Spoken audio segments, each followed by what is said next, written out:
Were you coerced into attending a formal dinner party at a mansion where you knew none of the attendees? As the night went on, did you watch as body after body was felled by items you'd otherwise find lying around the house? Were you then treated to a madcap whodunit breakdown that would have put any iteration of Hercule Poirot to shame?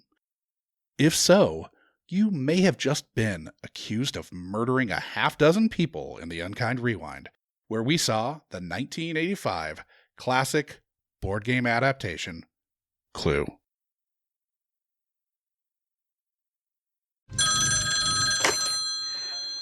Thrill me. I'm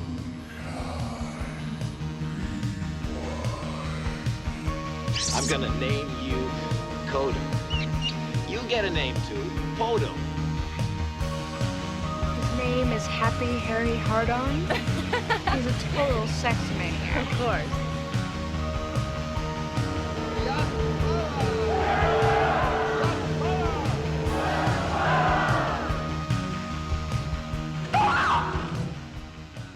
Welcome to the Unkind Rewind, where we ruin a different movie each week that our guest grew up watching. I am, of course, Josh Dugan, hailing from St. Paul, where I am sadly not podcasting from the James J. Hill House on Summit Avenue because I've been banned, having been deemed one of the hoi polloi by the docent there.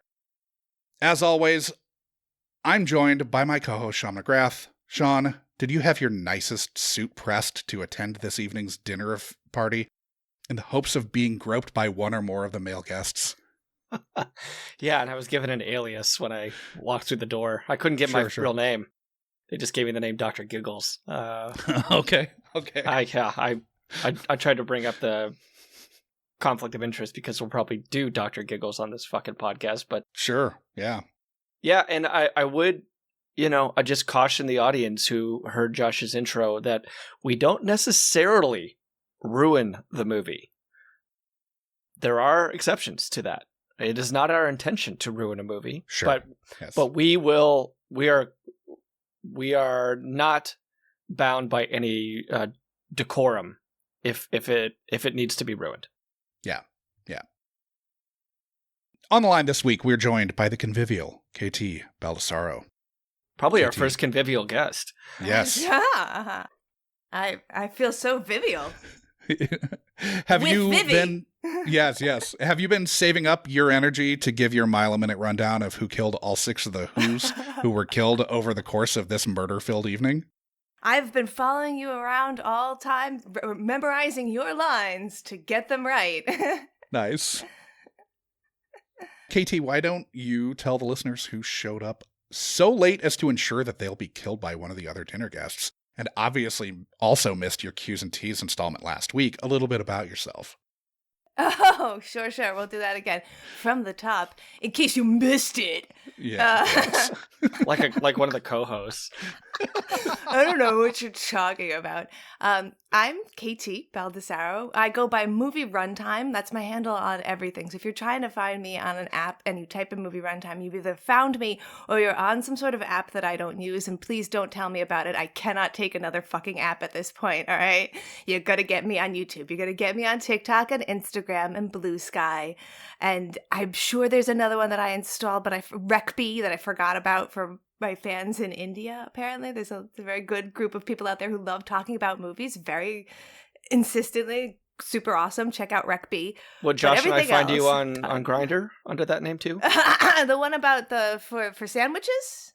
Yeah, Movie Runtime on Grindr. Movie Runtime on Yeah, Grindr. Yeah, short for Hoagies and Grinders. Hoagies and Grinders, yeah, sorry. Yeah, I do love a good Italian sub, so you'll find. Actually, this is one of those, I can't believe how hard a stance I have on such a ridiculous thing is not related to movies. I don't like buying a sandwich. I feel like I can make a pretty good sandwich for a fraction of the cost of a sandwich. I've never been to a sandwich shop where I felt like they did a better job than me. And I hate how many questions they ask you at Subway. Get away from me. I pick the thing from the board. Make the thing from the board. Stop asking me questions. Josh and I both enjoy a good Italian submissive. I love a dominant, You're like a good Italian dom. Yeah. That's what Dom DiMaggio's short for, right? Yeah. It Dominant is, DiMaggio? yes. Dominant DiMaggio. Exactly. Submissive DiMaggio played more like Bocce. Yeah. But he was a hellion on the lawn. On the lawn. You better watch out. So back. What I do is I'm a film critic. I'm an actor. I'm a filmmaker. I'm a director. So you'll find me anywhere people are talking about films. Specifically, I'm a co-host of the East Hampton Film Festival, which happens every May in Western Massachusetts. It's a 3-day festival where we look at all different kinds of films, local films prioritized, shorts, features. We do Q&As. We do full-on meetings with different people. It's a real fun event if you're in the Western Mass, Connecticut area. There aren't many film festivals out here, so come join us. There's even an extended deadline to still submit, but this isn't at the same time. So anyway, go there and you'll see it for next year, which will be 2026. Now, before we delve too far into how to best avoid getting blackmailed for our odious misdeeds, where can our listeners find you in an audio format?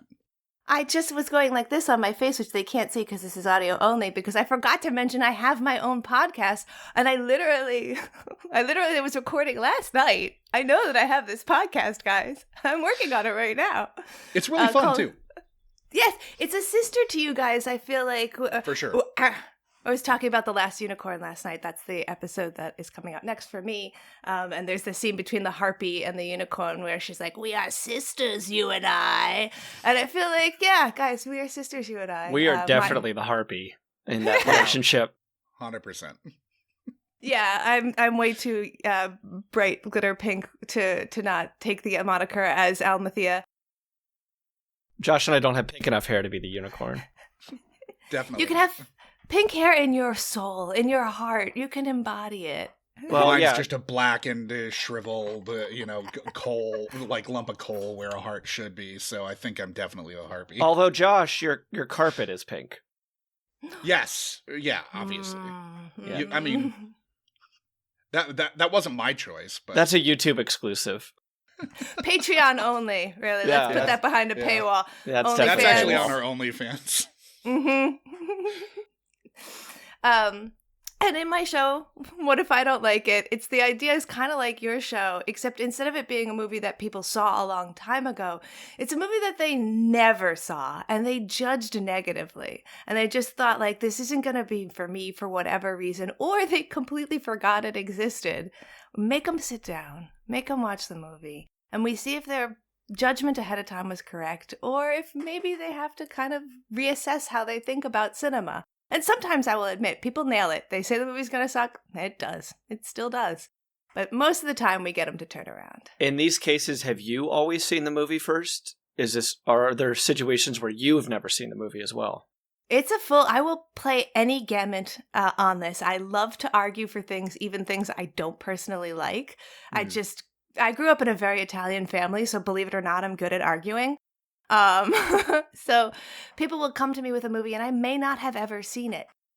Or I may have seen it and hated it. And I'll try and see if there's an angle where I can get them to come to it and say, like, well, these are some of the reasons I thought that it might be still worth it. And then we'll talk about why they said they didn't like it. And we'll try and find a middle ground between it for that. Some of them were like, they're surprising because I had somebody pick Jingle All the Way. And I remember seeing that once when I was a kid and thinking that was totally stupid. And I was like, all right, I'll watch it. And I watched it and realized what an incredible satirical farce and how it's not meant to be taken at face value. And I was like, oh, okay, so we're going to have a great time talking about this. But I, too, went into this thinking, I don't think I'm going to like this shitty movie. But Ice Pirates, we couldn't save. That was one where, like, we just couldn't save it. Yeah, I don't think there's any saving Ice Pirates. Did you, when you were watching Jingle All the Way, were you also thinking, my God, what a terrifically talented young child actor, if only he could have a bigger platform? Of course, yeah. I do feel like Arnold was young in that film, and I would have loved to see it. Well, speaking, of course, about the tragically, I don't know what we would call him, maligned Jake Lloyd, who I think, within a couple, 2 years, maybe 3, would go off. I think he was cast 2 years later, but obviously that spent a year in post, so. Would go off to Phantom Menace. Mm-hmm. There's so many people from that movie who had their lives so messed up. Like the guy who played Jar Jar Binks tried to kill himself at one point because of the Jesus. way that fandom surrounding that movie. It's like the introduction of toxic fandom, if I had to point to a movie. Oh, Yeah. absolutely. Yeah. Yeah, it's the first like pillaging of our youth of like the sort of Gen X elder millennial youth, first pillaging of that youth, and like just a creative disaster. Yeah, it made- very Sean well and I said. went to that in the theater Mm-hmm. like opening weekend. Yeah. I remember. Well, yeah, one of our friends, but he ruined it because of the title, one of the songs of the soundtrack. Yeah, I don't. How the hell did that even come up? But like, the soundtrack was released, I believe, prior to the movie. It was. And track 17 is like Qui-Gon is dead or something. Funeral for Qui-Gon. Yeah. And I was like, Guys, okay. guys. Thanks, John Williams. You couldn't have called it A Fallen Jedi or something like that. Sure. Yeah. Yeah, Because not maybe trying. it's Mace Windu. F+. I skipped This is school way to more see than it. I want to talk about Star Wars. Yeah, this is our quota. Let's move on. Yeah. Sorry. No, this was our fault. So last week I said that I owned the DVD but hadn't seen Clue in roughly 20 years. It turns out we must have donated the DVD in advance of one of our 2 cross-country moves that occurred since I bought it. Mhm. So I had to watch it on an ad-supported streaming platform like most of our audience likely did as well. Sean, what was your history with Clue? My cousin owned the VHS. A cousin I lived near during my time in Minnesota. So it was one of those like cookout family get-together movies that could be popped on. Mhm. I probably saw Clue, maybe 3 times between the ages of 7 and 12, something like that. Didn't see it in the theater ever, but also wasn't a Clue player as well, which I think is important. Was not one of the board games in the house. Huh. You've never played it? No, I've played it, but it wasn't one of the After mainstays. Yeah, I was also not a big Monopoly guy. Okay. Well, that's political. Yeah, then they haven't made I don't think they've made Monopoly. And that's the movie I'm saying yet. political because your family's anti-Atlantic City. Very much so. Yeah. Yeah. But yeah, Clue. This was a 30-year revisit for me. I haven't seen, other than like maybe a few little clips that have kind of sneaked into the meme world. Yeah. I hadn't revisited Clue in 3 decades. Now, KT, how long did you think it had been since you'd last seen this? I feel like it's pretty similar. I can't say that I've seen it since I went to college, so that's got to be 20 years now. I must have watched it a bunch when I was younger, like teenaged and on, because it's the kind of movie that it's a great G movie, even though it's got murder in it. It's really easy. And you can put it on and come into it at any time. So if you're putting it on in a rec room for a family, people can go through and come in and see that, and you don't really have to be there to understand what's going on at any scene that you're in, regardless of whether or not you've seen it, because of the shorthand we have having played the game itself. Most people have played the game itself. I was researching it last night and found out that it wasn't originally called Clue. It was called Cluedo. Did you know this? Well, I believe Cluedo is the UK version, right? The And that original was version, that was the yeah. first one, and then Clue was licensed by. I mean, Cluedo's a terrible name. Maybe that has a different meaning in the UK, but like Cluedo means nothing to Americans. It's a portmanteau of Clue and Ludo, which is a Parcheesi variant that's very popular in the United Kingdom. And I was going to ask you guys if you'd ever heard of Ludo. I had not. Isn't that a song by Boss Skaggs? No, I thought maybe like it's a play on Clouseau, like you have to be the detective, but no, it's even worse than that. Yeah, yeah. No, were you two both Clue players? Yeah, Yes, we had very Clue. much. Loved Okay. Clue. Okay. Loved it. Did you have a favorite character that you played?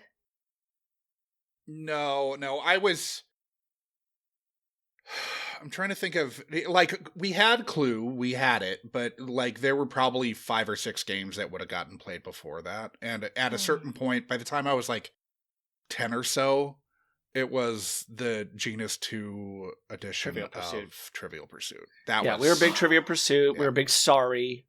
Yeah. Loved Uno. Yeah, both. We had Sorry and Uno that definitely were, like, in line to get played before Clue would have. Mm-hmm. Clue was definitely something I played more at, like, friends' houses than at our house, even though I remember us having it. Maybe we didn't have it, and it was just I always played at friends' houses, but... The closest thing we had to Monopoly was something called Solar Quest, which, shout out to, like, the one person on this who has heard of this, but it was like a space real estate game, and you had to, like, get planets and moons. And you were terraforming the moon or something? Yeah. It's how I know about, like, like Calliope and Io and things like that. You learned something. We learned nothing in Monopoly. Good job. Well, we learned street names in fucking Atlantic City, which gets us nowhere. The only time, so we would play Monopoly a lot as a kid, but we always played it physical challenge style, where, like, it starts as a normal board game, and then whoever has the physical capacity to literally beat the other person and steal their money wins. Wow. Okay. Was this a common Italian American variant of the game? I don't want to throw a full shade. I didn't want to paint with too broad. Perhaps. Like Tammany Hall version. My husband used to play a version where you would have to eat things out of... So they would play only when they were leaving a summer vacation. And the loser, the more you lost, you would have to pay by eating things out of the fridge that they needed to eat before they left. Okay. So, like, at one point, somebody had to eat an entire thing of blueberries because they had lost so much real estate. Like, that's how you play that game. Was this like a Dirty Dancing style summer vacation? Where they... He did. He is a very good dancer. No, it's just a normal. I love family-specific variations to popular board games and card games. And I think it's akin to kind of religious beliefs, like when you would go over to a friend's house and there'd be something about, like we weren't a saying grace before meal family, but I certainly had to go to friends' houses where that was a thing. And I think there is some correlation to going over to a friend's house and having to play Battleship and going like, okay, well, if you get a hit, you have to, like, run around the table or something. We had a variation in the game Uno.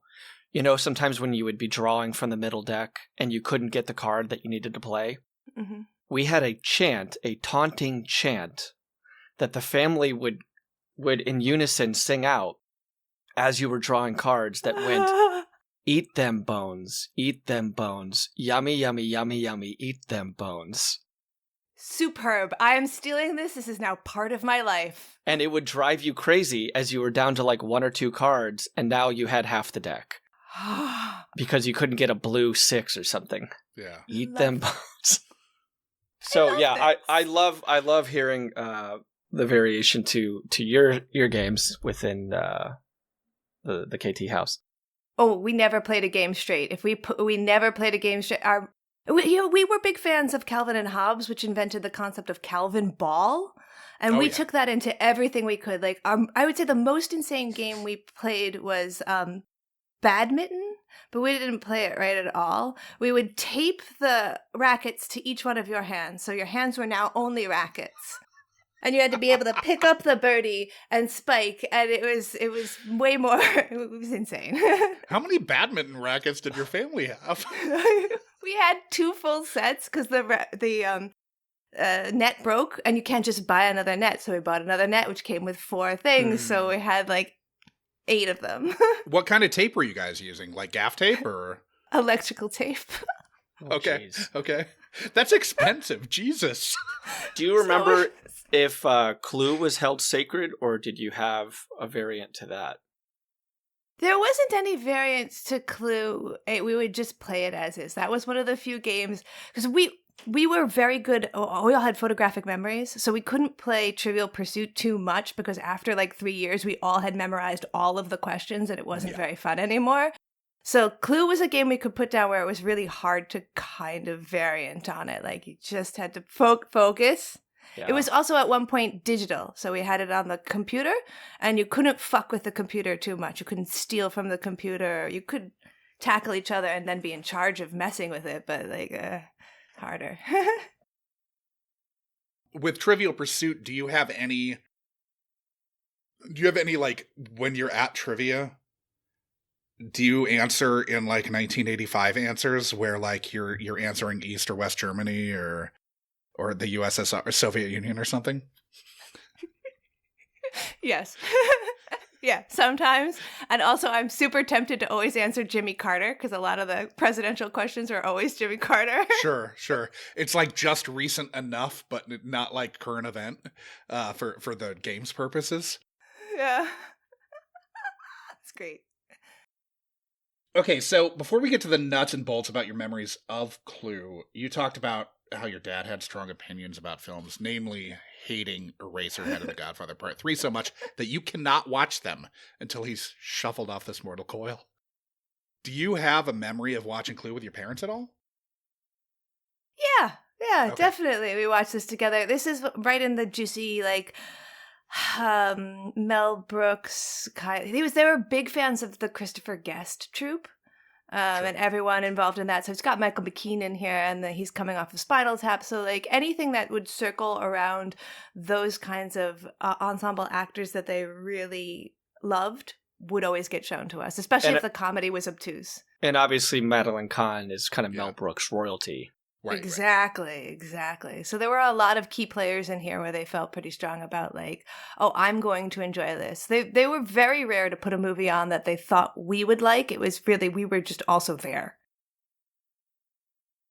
So, throwing to the first clip, we asked you what you remembered the plot of Clue being. And you answered.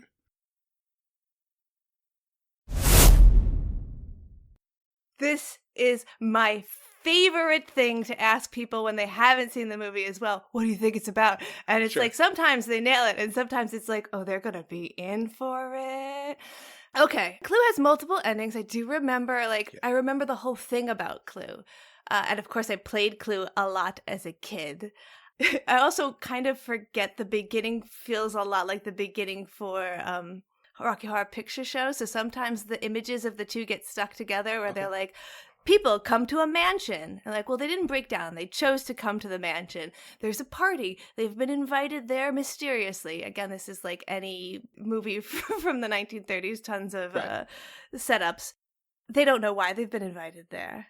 Over the course of the evening, someone dies, and they have to figure out, A, who killed the person, and why or how they're all related in the reason why they've been brought to that house. Pretty solid recall. Yeah. Were you Very good surprised when recall. Boddy number 2 dropped? I kind of forgot how many people died. I was like, is it just one? Because in the game, it's just one. Sure. Yeah, it's Mr. Boddy in the game. Yeah. Mm-hmm. So six bodies dropping was a surprise to you? Yeah, a little bit, way more than I thought. I thought maybe like 3. I was like, oh no, yeah, 6 people Sure. die in this. And none of them are the main cast, which is impressive. Right. They keep feeding red shirts to Yeah. it's crazy. Like every time someone shows up, like I didn't remember that every single person who shows up until Howard Hawksian dies. Yeah. Yeah. Did you have any Rocky Horror bleed in with the memories of Clue when watching this time around? Definitely, especially again in that first scene. And when you see, oh God, is it Lynn Ann Walters who plays Mrs. Scarlet? Leslie Ann Warren. Leslie Ann Ann Warren. Warren. Oh God, that was like not even close, but close. Well, you had the initials. Just AI created another name for her. Yeah. She looks so much like Susan Sarandon, especially in the way that they stylized her for this, that it's like, oh, and my husband even commented while we were watching, he's like, that's not Susan Sarandon, right? And I'm like, no, it's definitely not. It was supposed to be Carrie Fisher, but she went into rehab days before filming. Yeah. And that is just a friend of the director, so they got him put. A lot of the people in this movie are kind of just a friend of the director. Like you were saying, Curry. Tim Curry. Yeah. They were teenage friends, which is crazy. Yeah, it is freaking crazy. And No, Mr. Boddy is also there. I don't know. Did you recognize Mr. Boddy? Leaving, who was. I was just watching the SNL documentary for the 50-year anniversary. He is part of a band called Fear, and he is one of the only people to be banned from Saturday Night Live. He's the band that Belushi brought on to trash this stage. I was like, I just saw him as an adult. I totally did not remember he played Mr. Boddy in this. Does he have a friend connection to this movie? Like, did the director know him? Landis did Belushi's film Blues Brothers. Oh, weird. Yeah, because there's a lot of Landis elements to this, obviously. Yeah. Mm-hmm. Just in terms didn't of kill anyone here, but style. Yeah. When did he kill people? Was it shortly a year after in this? the Twilight Zone? Yeah. Yeah. I think Twilight Zone is 86. I think it's 86, but I don't have never seen it. Yeah, just for the 4 people who don't know what that reference means, people died. Helicopter killed actors. Yeah. Oh, yeah. That's right. He killed children. What's his fucking? I believe 2 children and a famous actor. Yeah. Yeah, the guy from Duel. Mm-hmm. Weaver? Oh. No. Yeah, Dennis Weaver. Really? Jesus. So this evoked memories of films from the 1930s for you. Do you think that registered to you as a child, or do you think this is something you retroactively put together as you watched, say, The Thin Man later in life? Oh, it's got to be a retroactive. I think when it first started this time and it says New England, I literally said out loud, I have never bothered to wonder where this was actually supposed to be. It's just a place at a time and a thing. It just happens outside of location or time. Yeah. Did you know that director Jonathan Lynn screened His Girl Friday as a point of reference for the cadence he wanted for the actor's dialogue? That makes a lot of sense because it almost feels what I call high-waisted fast talking, but pulls it back to more of a like Sunset Boulevard cadence where it's like a Billy Wilder where you're like, I could still believe there's naturalization in this, but it's definitely stylized. And even it's not quite Howard Hawksian, but yeah, it's not quite. Yeah. Still, that's one of my friend's favorite movies. He will defend it till he dies. The costumes here are from the person who did the costumes for Blade Runner.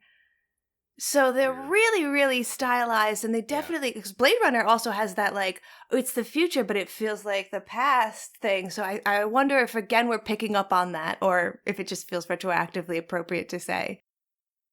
Yeah.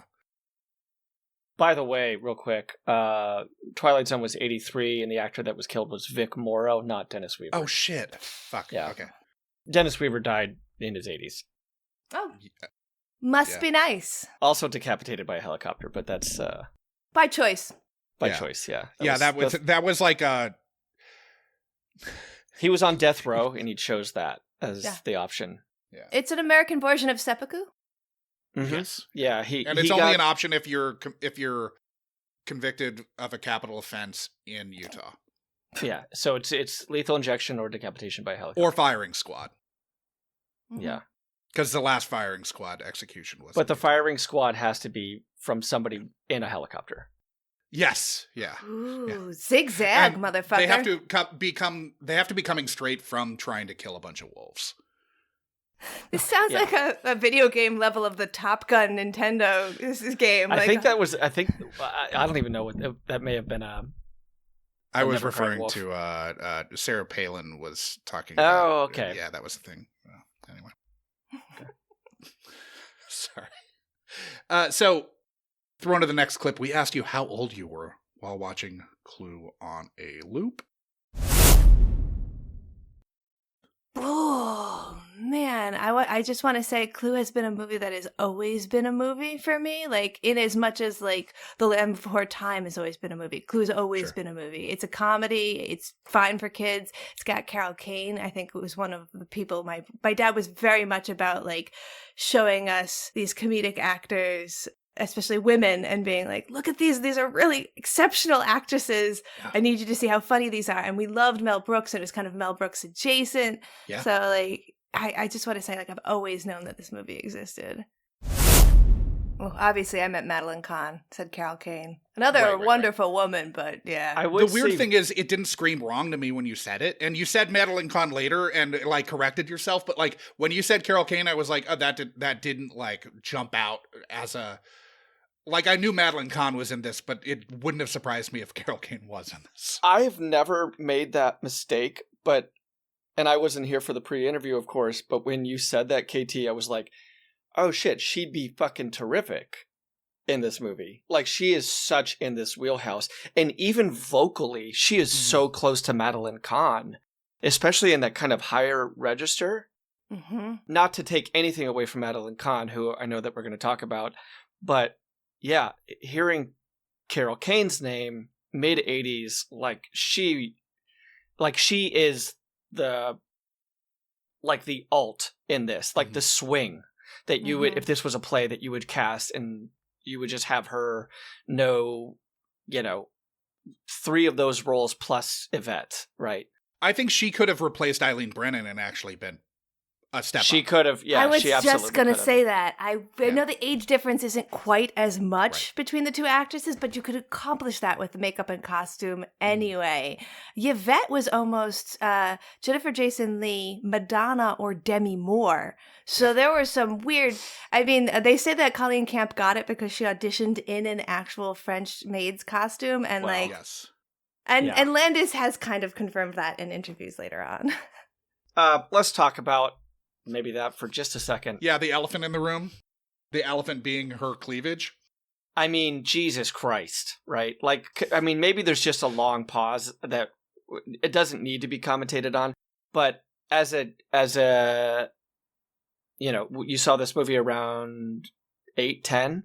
Mm-hmm. Like, that must have been something as formative for you as it was for me, where it was like, it is such a gravitational pull for the camera and for almost every character is the cleavage of Yvette. And what's so funny is Josh and I are going to be doing another movie with Colleen Camp where she's like the definitive kind of 80s commercial-esque mom, kind of unsexualized in every capacity. Yeah. Not tarted up at all. The most suburban. And it's like, what, a year from this? It's the same year. They're both 85. Yeah, What? It's insane. She's basically... She's Turtle's mom and Daryl. Yeah, she's like the neighbor of Daryl's... she's the neighbor family. But she is... I mean, she crushes it here, right? Like, there's Yes. nobody... I mean, just in terms of look and how she... the physical comedy, the stuff with McKean when they're together is great. Walking up that stairwell, so funny. I mean, Committed to that physical motion. this So good. the whole movie has such a grasp on the physicality of the comedy. It's not just the quick,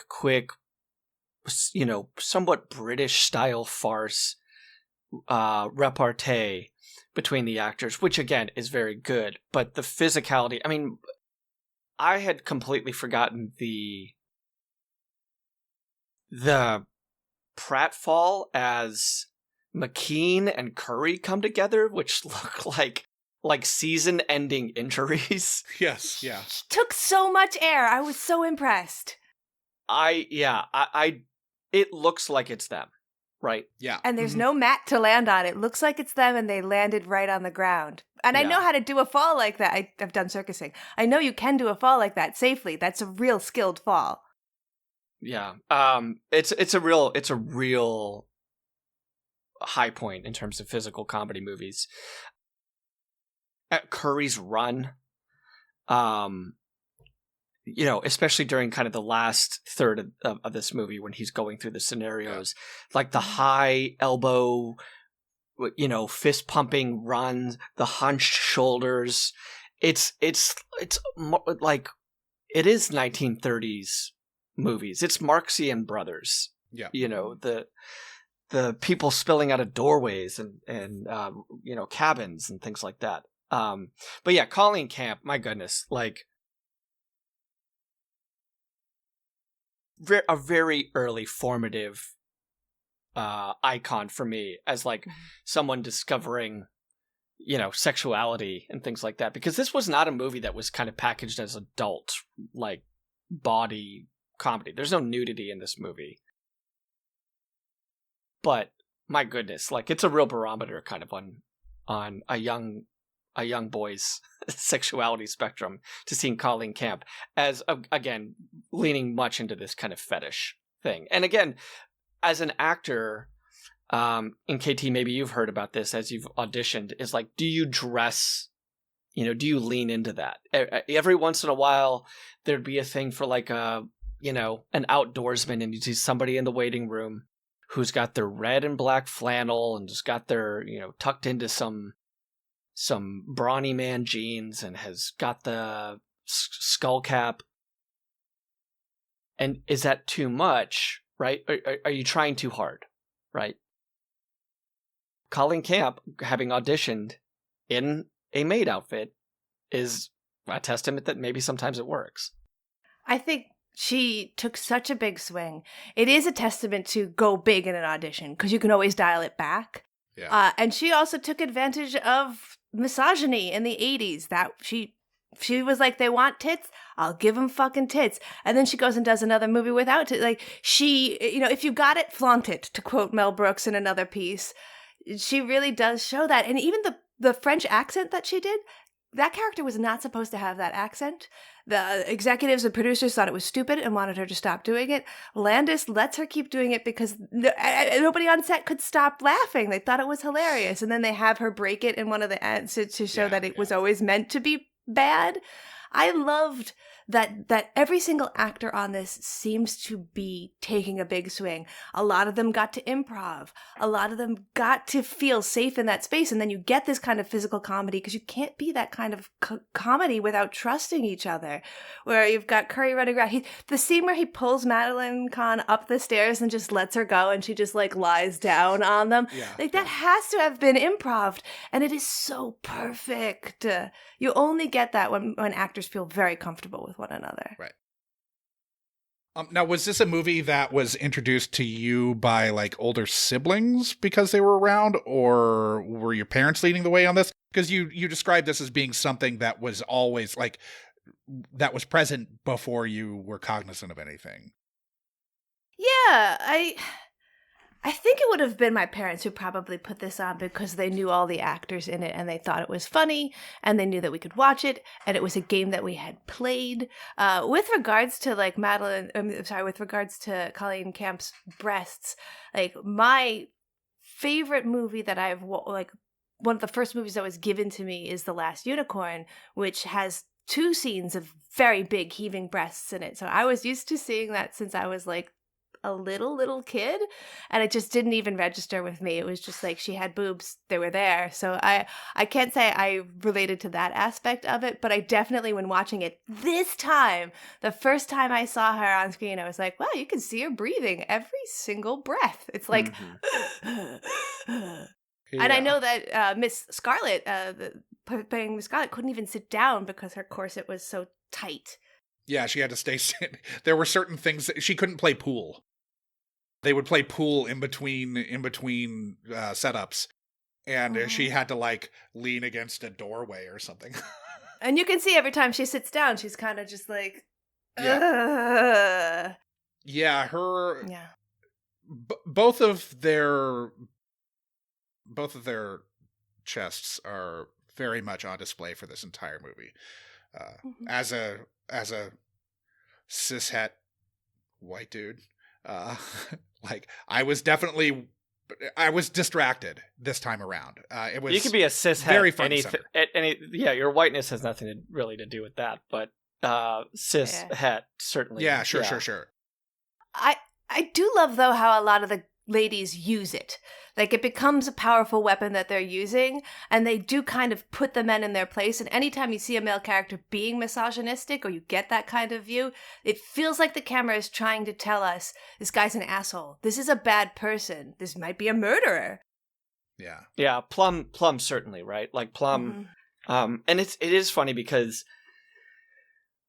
you could argue that Christopher Lloyd could go the biggest of any of these actors, and yet he doesn't. Yes. Like, Lloyd has the capacity, as we see, the same year? The same year, yeah. With Doc Brown, of going to, 1,000%, and yet everything, the only time really that Plum gets a little flustered is that great door sequence. Mm-hmm.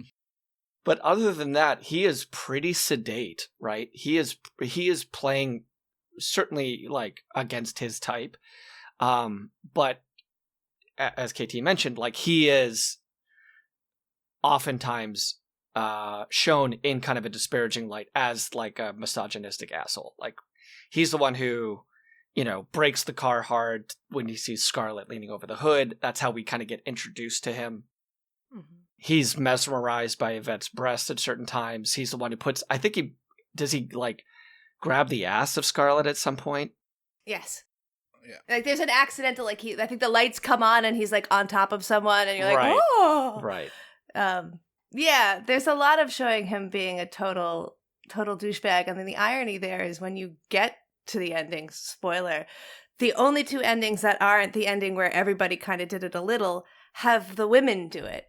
Right. So, like, we're kind of shown the men could, but they're so stupid they don't even. It's actually the women. And in that moment where you see, like, him get mesmerized by Yvette's breasts, you realize the intense power that Yvette actually has.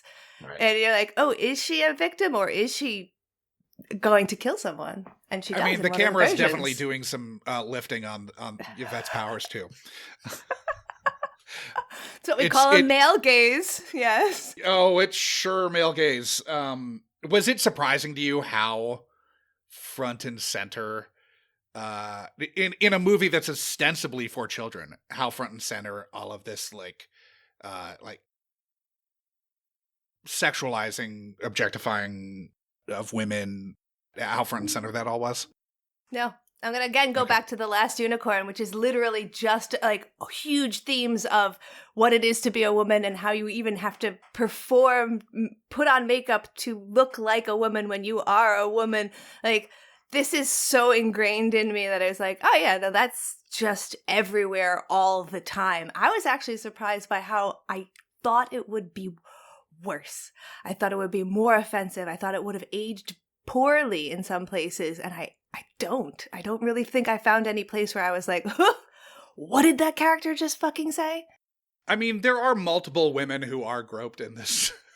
And it's weird how it didn't register until, like, I had finished the movie and then I was like, oh, fuck. There's all of this, like, low-grade sexual assault happening on camera in a children's movie.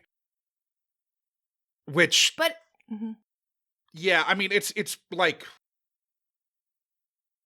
it's, we're not getting to the like the sort of worst levels of an 80s movie that is routine, like you go back and watch so often and it's much, much worse. But like, I was surprised that it didn't even click to me now until after I was done watching. Do you, I mean, like, I don't know if I would package this movie as a children's movie though. Like, is that because of the rating or is that because of the board game correlation? I think it's both. It's the rating and the board game, right? I would say it's, well, like, I guess this is a problem where I come in again with things like The Last Unicorn or Secret of Nim or even The Dark Crystal, where, like, I think we don't give children enough credit because the context in which we are seeing shown the sexual assaults in Clue, they're all shown to be bad. And so we're showing kids examples of when someone touches you like this, it's bad and you're allowed to be mad at them and you're allowed to say something. So it's way more helpful for children to see examples of things happening in reality that are happening and how to handle them than say like where we see Revenge of the Nerds, where he pretends to be the boyfriend and has sex with that woman where she doesn't know she's having sex with him instead. And we're supposed to be like, yeah, way to go, man. Yeah, or the panty raid scene, which is played for laughs, right? Anything played, in Porky's, yeah.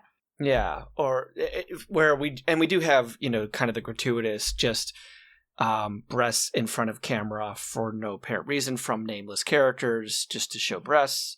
Mm-hmm. We never get there. The closest we get is of course the legendary cleavage. Mm-hmm. Yeah, but Can you imagine if they had gone with one of the alternate actresses for this? Like, the movie would have been entirely different. Like, not like in 1985. None of the three actresses who were just mentioned. It's funny too because I think of Fisher too as kind of a feminist icon in a lot of ways, and she's a great writer in her own right. Mm-hmm. So it would have been really interesting to see what. Because it's such an ensemble and everybody's kind of around, and there's a lot of ad-libbing, and there must have been a lot of collaboration and contribution, like during filming, how much Carrie Fisher would have augmented the other characters and the other performances in, maybe good or bad ways, but, the right people found, there's very, very, it's very rare when you hear about a close call in terms of casting where you're like, oh, it would have been so much better. Like, I don't see that with Clue, right? Everybody here is where they should be. There's not a weak link. I mean, outside of like obviously Lee Ving coming in and not really needing to do too much other than be dead. And probably is one of like the strangest castings. I don't know what you would do nowadays with Mr. Boddy. It might be a much bigger name, right? Than kind of a alt punk, You'd go with Paul Westerberg now. Sure. One of the other people banned from SNL. I would pick Henry Rollins if I can. If we're picking punk actors, I feel like Henry Rollins could do that well. It did feel like some of Lee's lines were 80-yard, especially as he's walking towards the door. He is definitely the weakest link here. I really think you hit the nail on the head when you compared it to, say, like a theatrical play, where I would say these castings would be great for matinees, or if we did a second run, or like just you could change the whole feel of the movie by substituting different actors and letting them ad-lib and go to town with it. So much of this is what the actors brought to it. Even the choreography at the end with Curry and going through all of that was he worked with the camera crew to set that choreography up.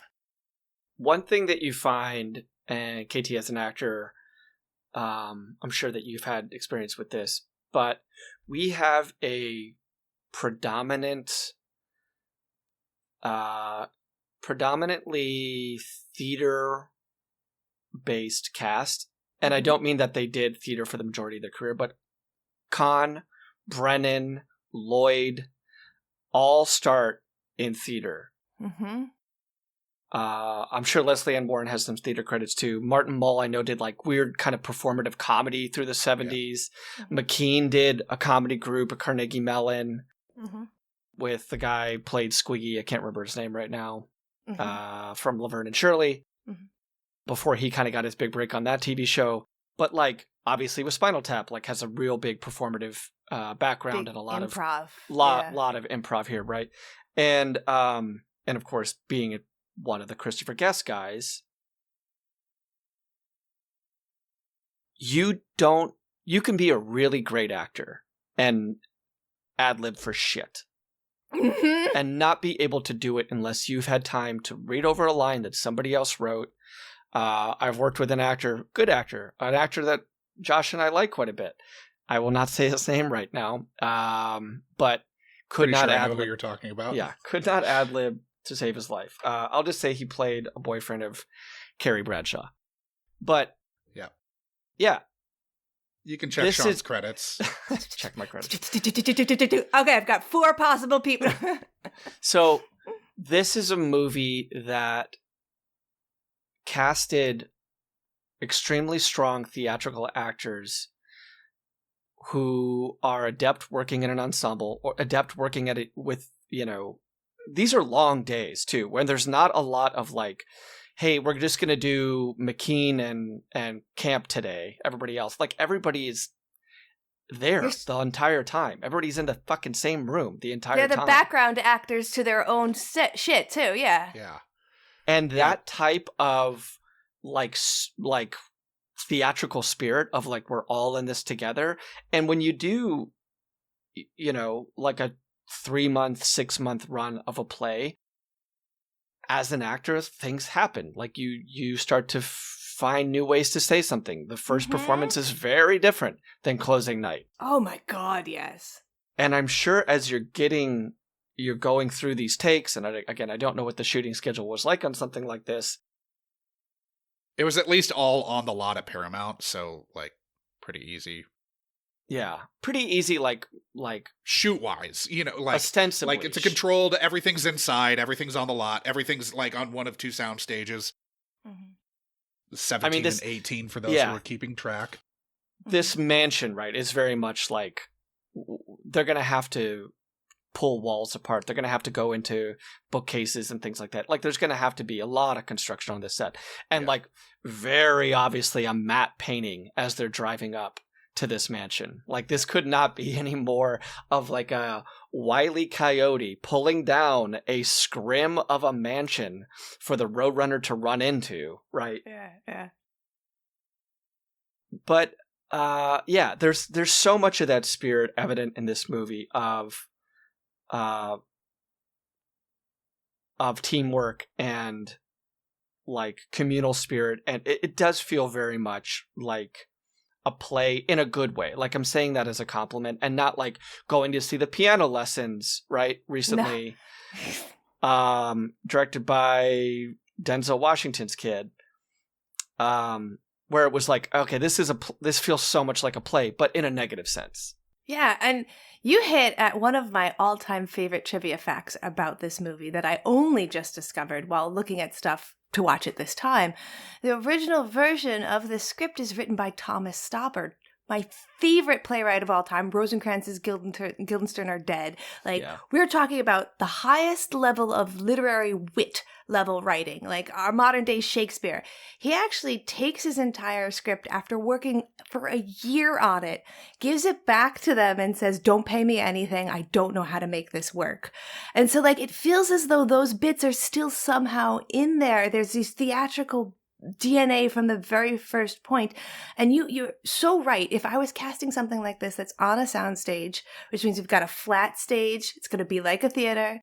I need them all to work together and be okay with being in scenes even when they're not talking. I'm going to look for theater people. I know they're going to be better for this. Whereas, sometimes theater people can't really deal with how close stuff is. They act too big. That's okay. This is campy. Big acting's still going to be all right on screen. So you can really lean in. The spiritual cousin, theatrically to this movie is probably Noises Off. And Josh, I don't know if you're too familiar with that, but it is kind of this legendary comedic British farce where we see a play. It's like a play within a play. Mm-hmm. And we're watching a pretty hammy and poorly written British comedy. And then Act 2, we flip the stage around and we see everything that had just transpired, but now we see it from backstage.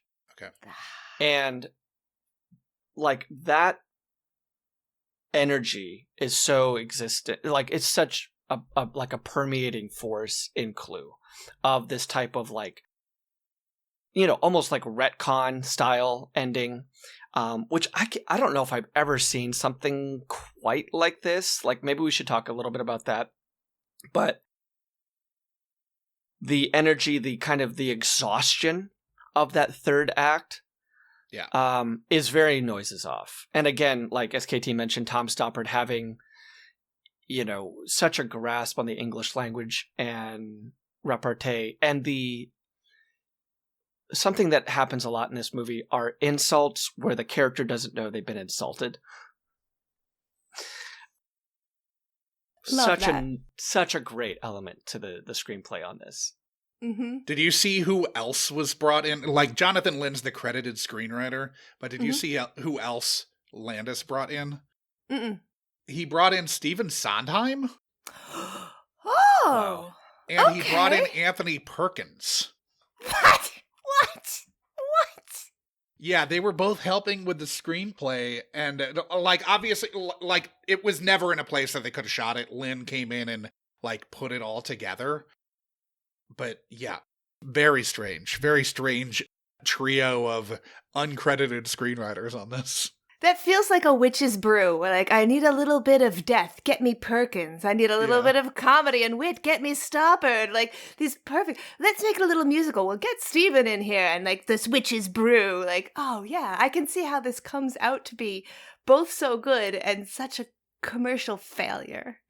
Like, You know, and Lynn, who, like, you know, a lot of people don't know, he directed My Cousin Vinny, he directed Nuns on the Run, and he had kind of middling success after that. He did the whole 9 yards, Sergeant Bilko, this very kind of strange Michael Richards, Jeff Daniels law comedy called Trial and Error. Forgot about Sergeant Bilko. That was not good. But he's a British guy and comes from a theater background and was a former actor. Yeah. So when we use the term like he's a real actor-director, they're talking about guys like Jonathan Lynn. Mm-hmm. Yeah, he's been in a sketch show in 1967 alongside future Monty Python members Terry Jones and Michael Palin. Yeah, I mean, Jonathan Landis, I think, is a really good director, and he's got a lot of great credits. It is weird that, like, this is a couple years after the Twilight Zone incident, and that thing didn't get resolved until the late 80s in court. So, like, that's hanging over him for such a big part of the 80s. Mm-hmm. But, you know, I don't think that this is a Spielberg, Tobe Hooper, Poltergeist situation. I think Jonathan Lynn is, you know, they've hired the right guy for this. Well, he's hired on the basis of his script. Like, they let him, once he nails the script, he's brought on as the director, but it's not until then, because he only has one directorial credit before this. Well, obviously we have a lot of fucking cooks in the kitchen on this script. If we're dropping names like Tom Stoppard and fucking Stephen Sondheim. Yes. Oh, and Anthony Perkins, obviously. And Anthony Perkins, who noted screenwriter Anthony Perkins. Yeah, works with his mom a lot. But yeah, I don't, you know, and that's a hard thing to, like, look at the finished screenplay and have it notated as like, oh, this is a Tom Stoppard line, and then Sondheim did these couple of sequences. Like, who knows, right? Yeah. But however he got there, you know, whether he was a script doctor, whether he cleaned this thing up, whether he crossed the T's and dotted the I's, enough of a way to have a studio rubber stamp it and get it signed off, he still is very much the person that you want in the room because of that background in acting and because of the background as an actor. Yeah, when you have 6 or 7 people there at all times and everything is the interplay between them, because, you know, like, I don't know, like, that's the real strength of this. I don't think that this screenplay, with the exception of these jokes, is the star, right? Of the movie. It's the skeleton. It's kind of like everybody's going to start here on this. Right. Yeah. But it's this ensemble that I think is how I fondly remember this movie. Same, yeah. And what I was so drawn to on this rewatch. It was just like, oh man, like McKean's frenzy and his weird bumbling, like, even when he throws himself to the ground for some strange reason, like Mull's inability to detect when he's being insulted to his face, his bluster, Madeline Kahn's like verbal noises, not even words, her strange chirpings and those, Oh my God. Like, that is to me like the biggest allure and the biggest like staying quality of Clue. And all those things kind of mixed together form like a really watchable film. Yeah, like when they're singing for He's a Jolly Good Fellow, everyone's singing it, and Madeline is like, she's harmonizing completely unnecessarily. Under and a half beat after because she can. And I love and never that. gets a close-up on that. No. You just have to see it. Because you can see all the other actors' faces staying in this. I loved watching other people's faces in the background on this take. Because I've seen the film enough times that I'm like, let me see Martin try and hold his shit together behind Madeline while she's doing this. Like, it's not only a testament to their ability to improv, it's a testament to everyone else's ability to stay in the scene. To not break, yeah. Yeah. These are comedy legends. Now, was there anyone in the film that you were, like, surprised to see?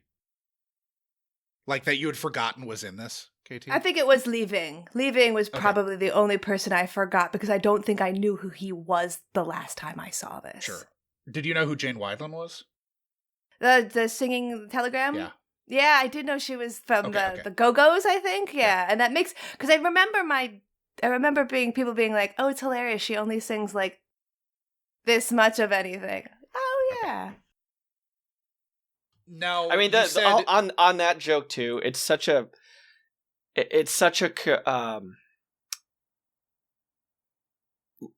perfect beat to have the door slam at the end of that as well.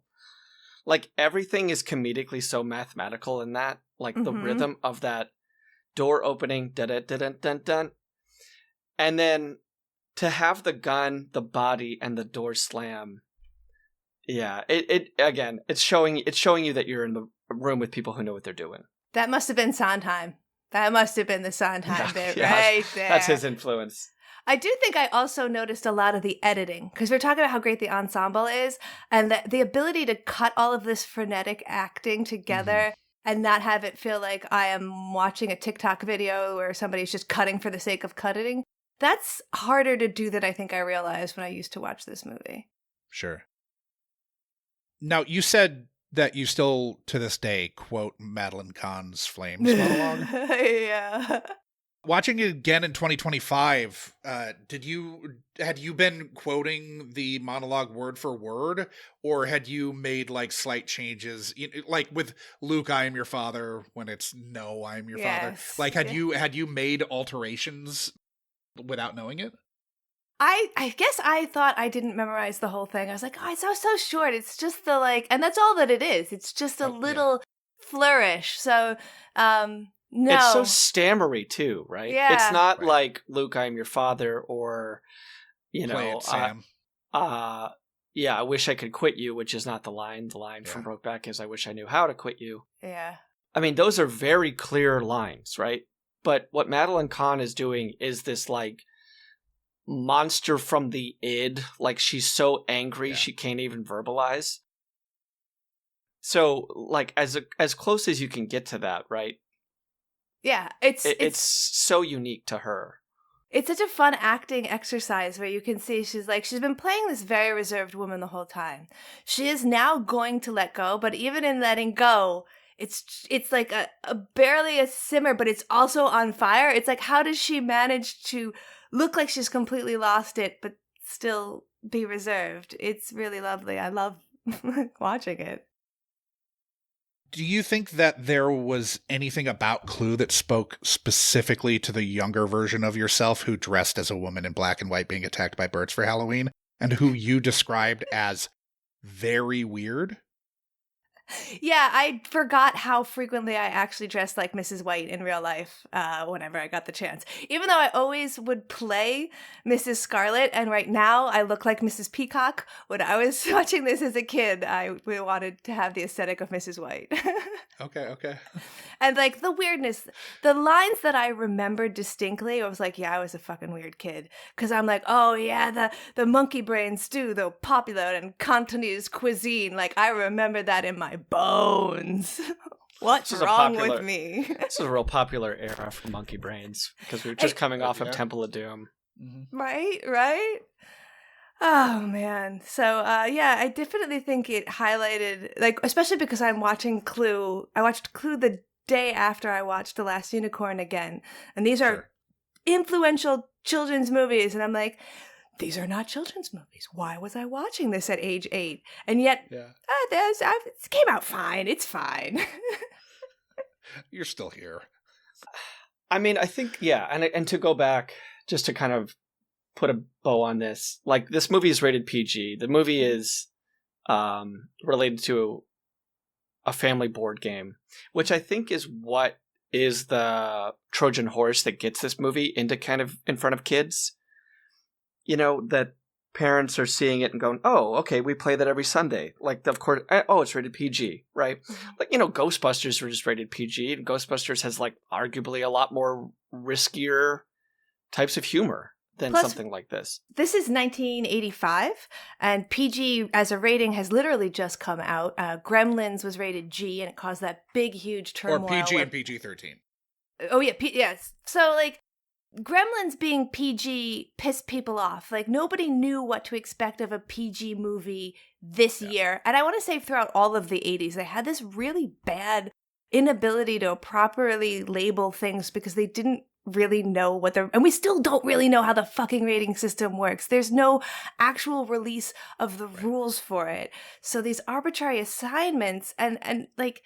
It's just supposed to be a guideline. Honestly, you should see the movie before you show it to your kids. Is it that hard? I'm all for not pre-screening anything for children and just letting them see whatever. I do that with any anime I can, especially if there are nuns in it. I'm like, oh, nun anime? That's great for kids. Yep. Uh-huh. I think to a degree, like, I wouldn't want my kids to watch Hellraiser without, you know, something like, as we talk about a lot on this podcast, like, there is traumatizing shit that comes up. And some people don't quite recover from it in ways good and bad. But, like, this movie is an 80s movie set in the 50s that features a lot of, like, McCarthyism era politics that talks about fusion and government secrets, that talks about, like, that has J. Edgar Hoover jokes. Like, this is not material written for children. This is not stuff that kids are going to... Every kid knew who J. Edgar Hoover was in 1985. People are not going to get the intricacies of, like, Soviet... HUAC. Trade, yeah. HUAC and Soviet trade secrets and international espionage, like, to that degree. Like, I mean, one of my favorite, like, throwaway jokes in Pee-wee's Big Adventure, also from 1985, a massive year for movies, is his first, when he first approaches the police about his missing bike, the line that begins the scene is, "What makes you think the Soviets are involved?" But that is not the plot of the movie, and that is not, you know, what we're basing so much of Clue on. So, yes, it's PG, yes, it's based on a board game, but this is for adults who have their fingers on the pulse of kind of what's going on, both Cold War, you know, 50s and Cold War 80s. And I do think that's another testament to this, like, childhood I had where my parents were very insistent that, like, kids are just little people. And so, like, they would put that on and they would explain that joke to us.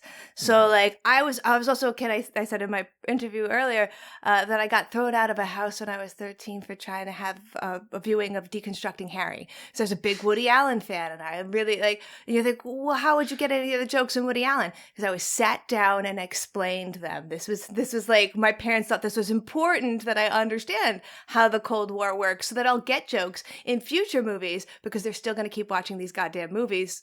So, like, oh, okay. But I totally, watching it now, I'm like, how did I think it was set at any time? They're making very specific jokes about a very specific time period. It's obviously American politics. They mention DC all the time. And I was just like, it's an anytime movie. I'm not saying that, like, children can't enjoy it. And I think, like that's the delineation, that I think that this movie was made for smart adults. But like, you find out a lot of times, whether you're making, like, if you make a movie, like a good movie for adults, like, kids can kind of pick up on that. And you hear this more with television shows, where parents will say, yeah, my kids watch it, but like, I really like it too. Or like, it's not Cocomelon. It's like Blue's Right. Clues. Oh, not Blue's, Bluey, the show that Bluey, a lot yeah. of adults watch. Bluey, yeah. Like, it's okay. It really is okay to have something where kids don't get the references, Mhm. right? That's totally fine. But if you make a good project, it's going to be edible for kids and adults. And this movie was edible for me as an 7 or 8 year old, just like it was for my parents. I think that if I showed this movie to a niece or a nephew in that age range right now, I would do the same thing that my parents did, where I would stop the movie and be like, so did you get that joke? Can I explain it to you? Are you interested in understanding that joke?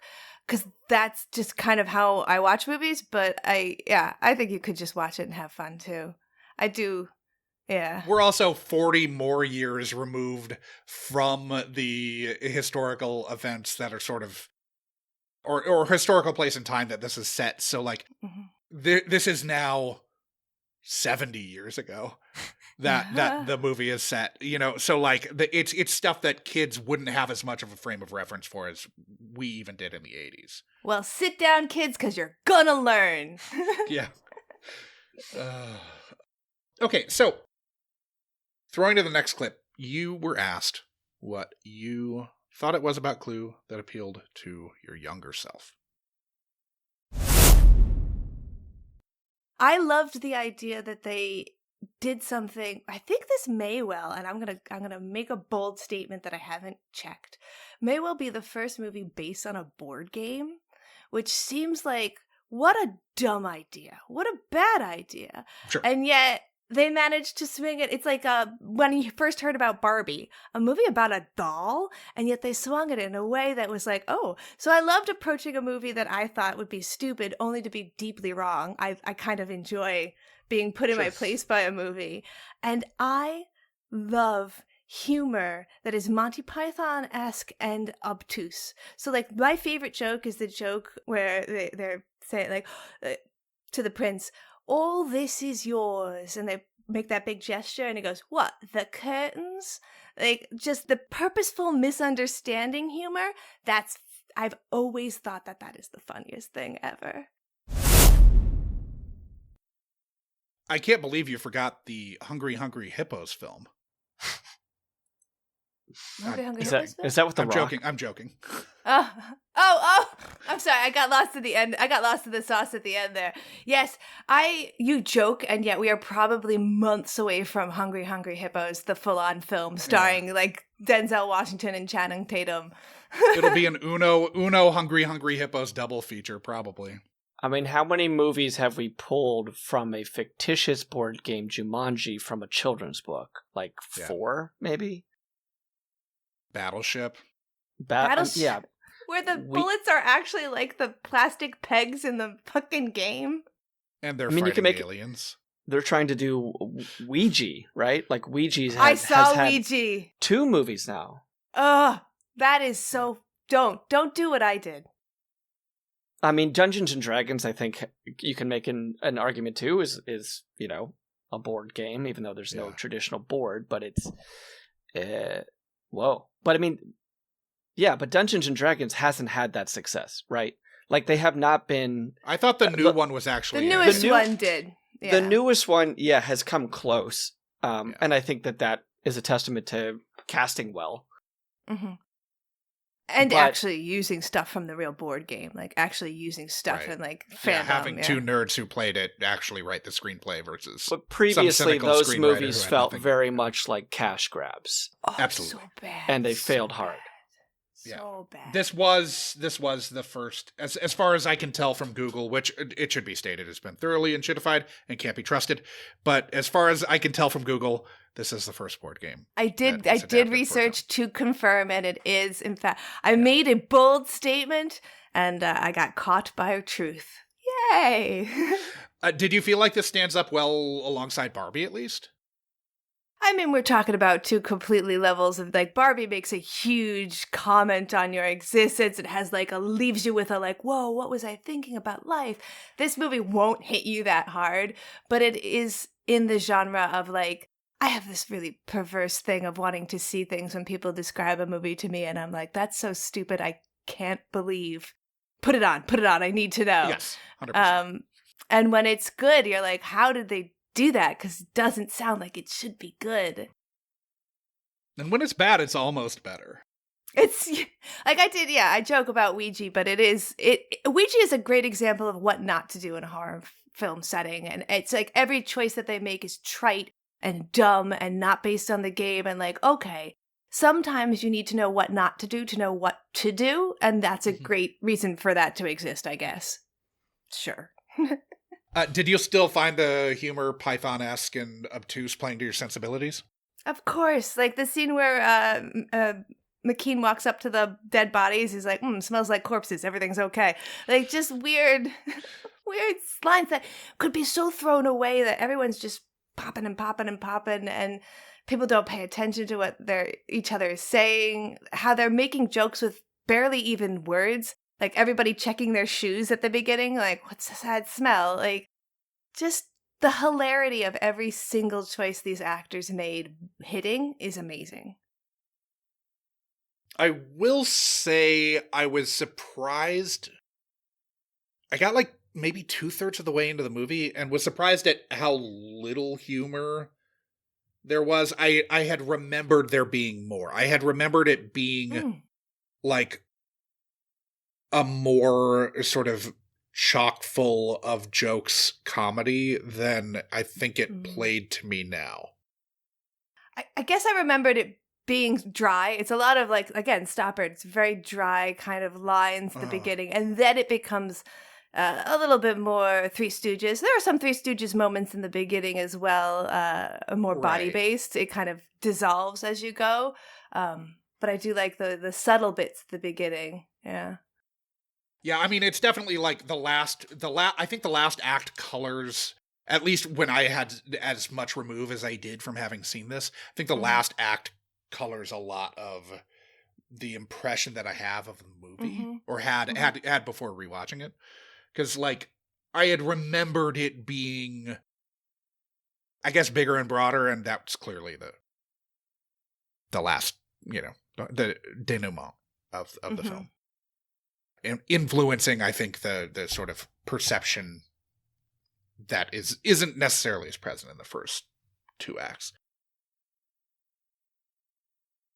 So, throwing to clip 4, we asked what memories stuck out to you about your experiences with Clue. Definitely Madeline Kahn's performance. Definitely that scene I just referenced. And then, of course, the ending. The way that, like, they just went and decided to have multiple endings for this movie.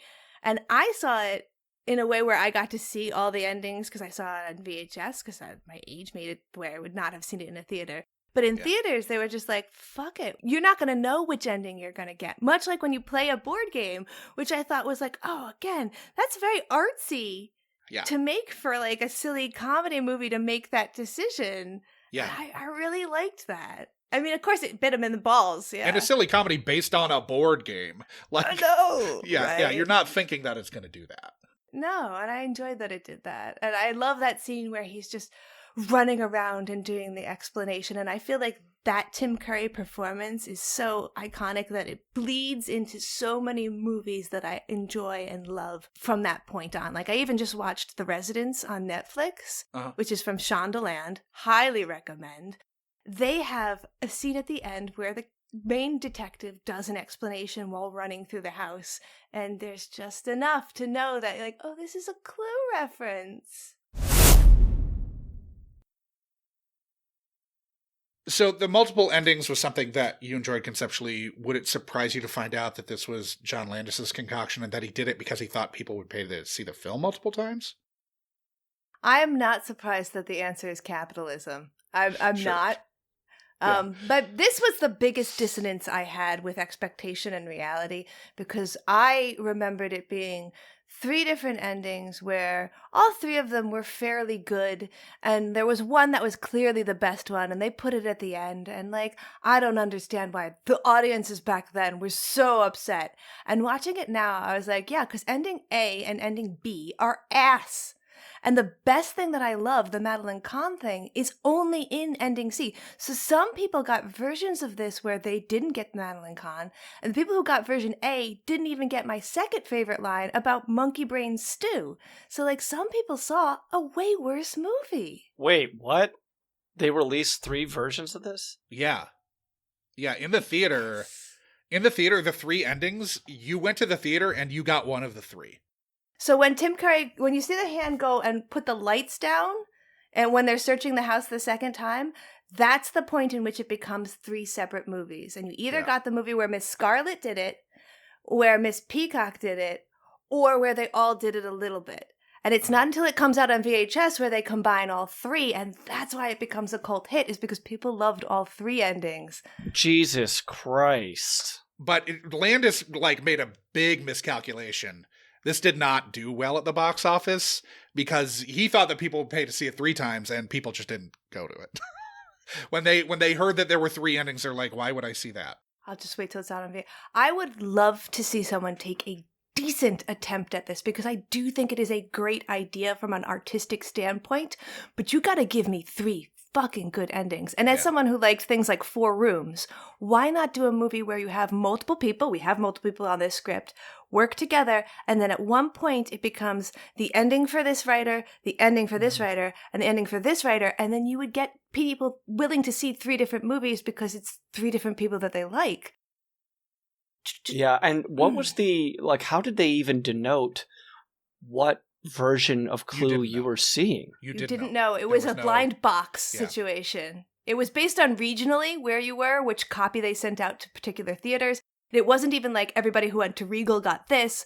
It was just like sheer blind box. And we all know that's not everyone's favorite thing. You can go to the Japanese dollar store and wind up a little upset. Yes, yeah. I wonder if there were people who stayed away from Clue purely out of spite over something like that, because it seems like such a, a capitalist endeavor to goad people into paying 3 times the ticket price. Oh, well, I got to go see it.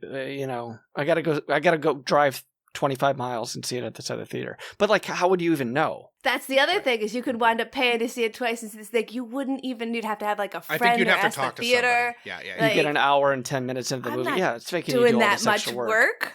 Yeah. and you can't even Google it. Did they make some kind of promise or declaration that, oh, we're going to put all of the endings on VHS? So, how would you even know to wait until VHS?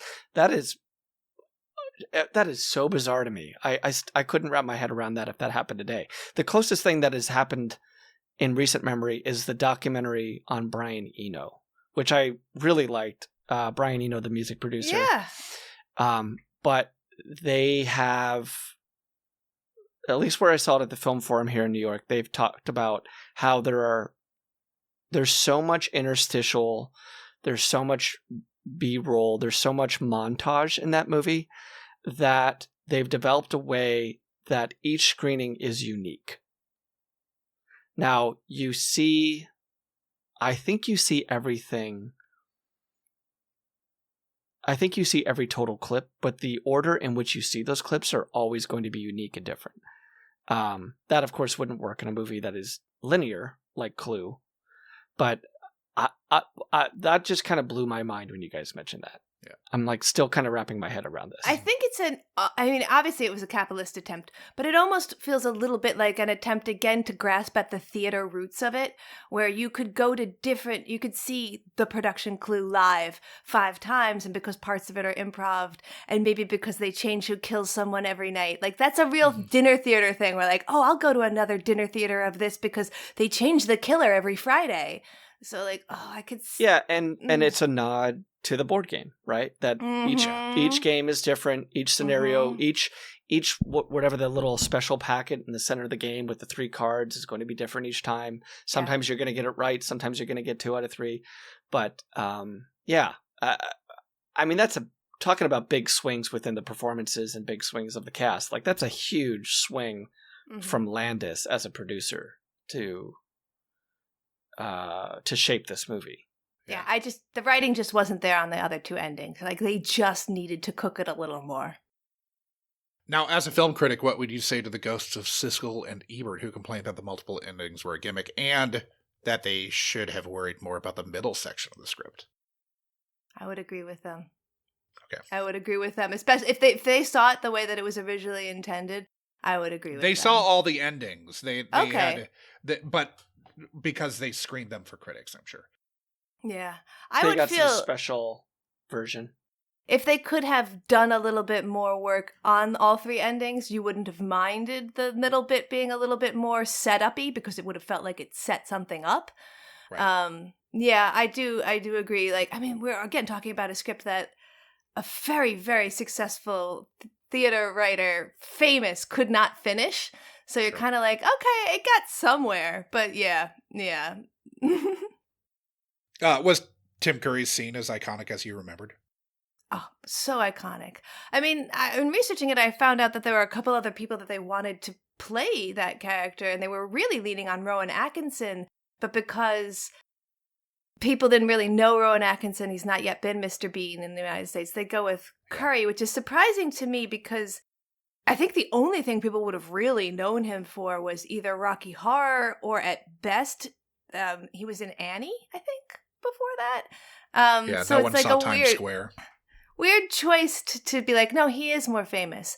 And then knowing that the entire way that that final scene ends up being shot is based on the actor's input, the actor's effort to learn the mannerisms of everyone else, the putting in the choreography with the camera work and making the shots his own.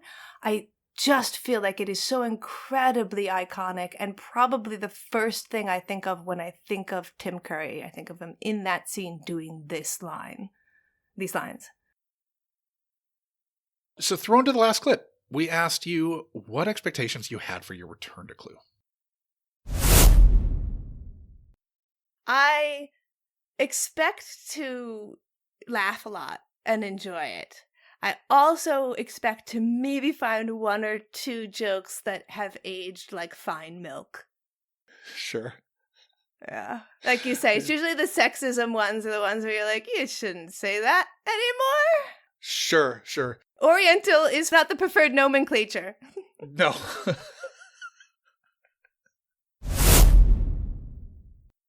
Yeah. So this is a question brings a question I wanted to ask you guys. Because I did say earlier that a lot of the jokes and the sexism wasn't too bad. There's one thing that as soon as the movie was over, my husband and I got into a crazy conversation about.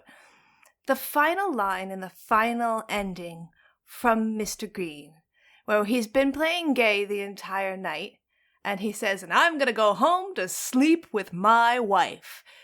Do you take that as a comic beat to say that the whole thing has been a joke and he hasn't been the person he's been pretending to be all night? Or do you take that as a continuation of the blackmail where, like, he's at work now and none of these people could know that he is gay, so he's pretending still?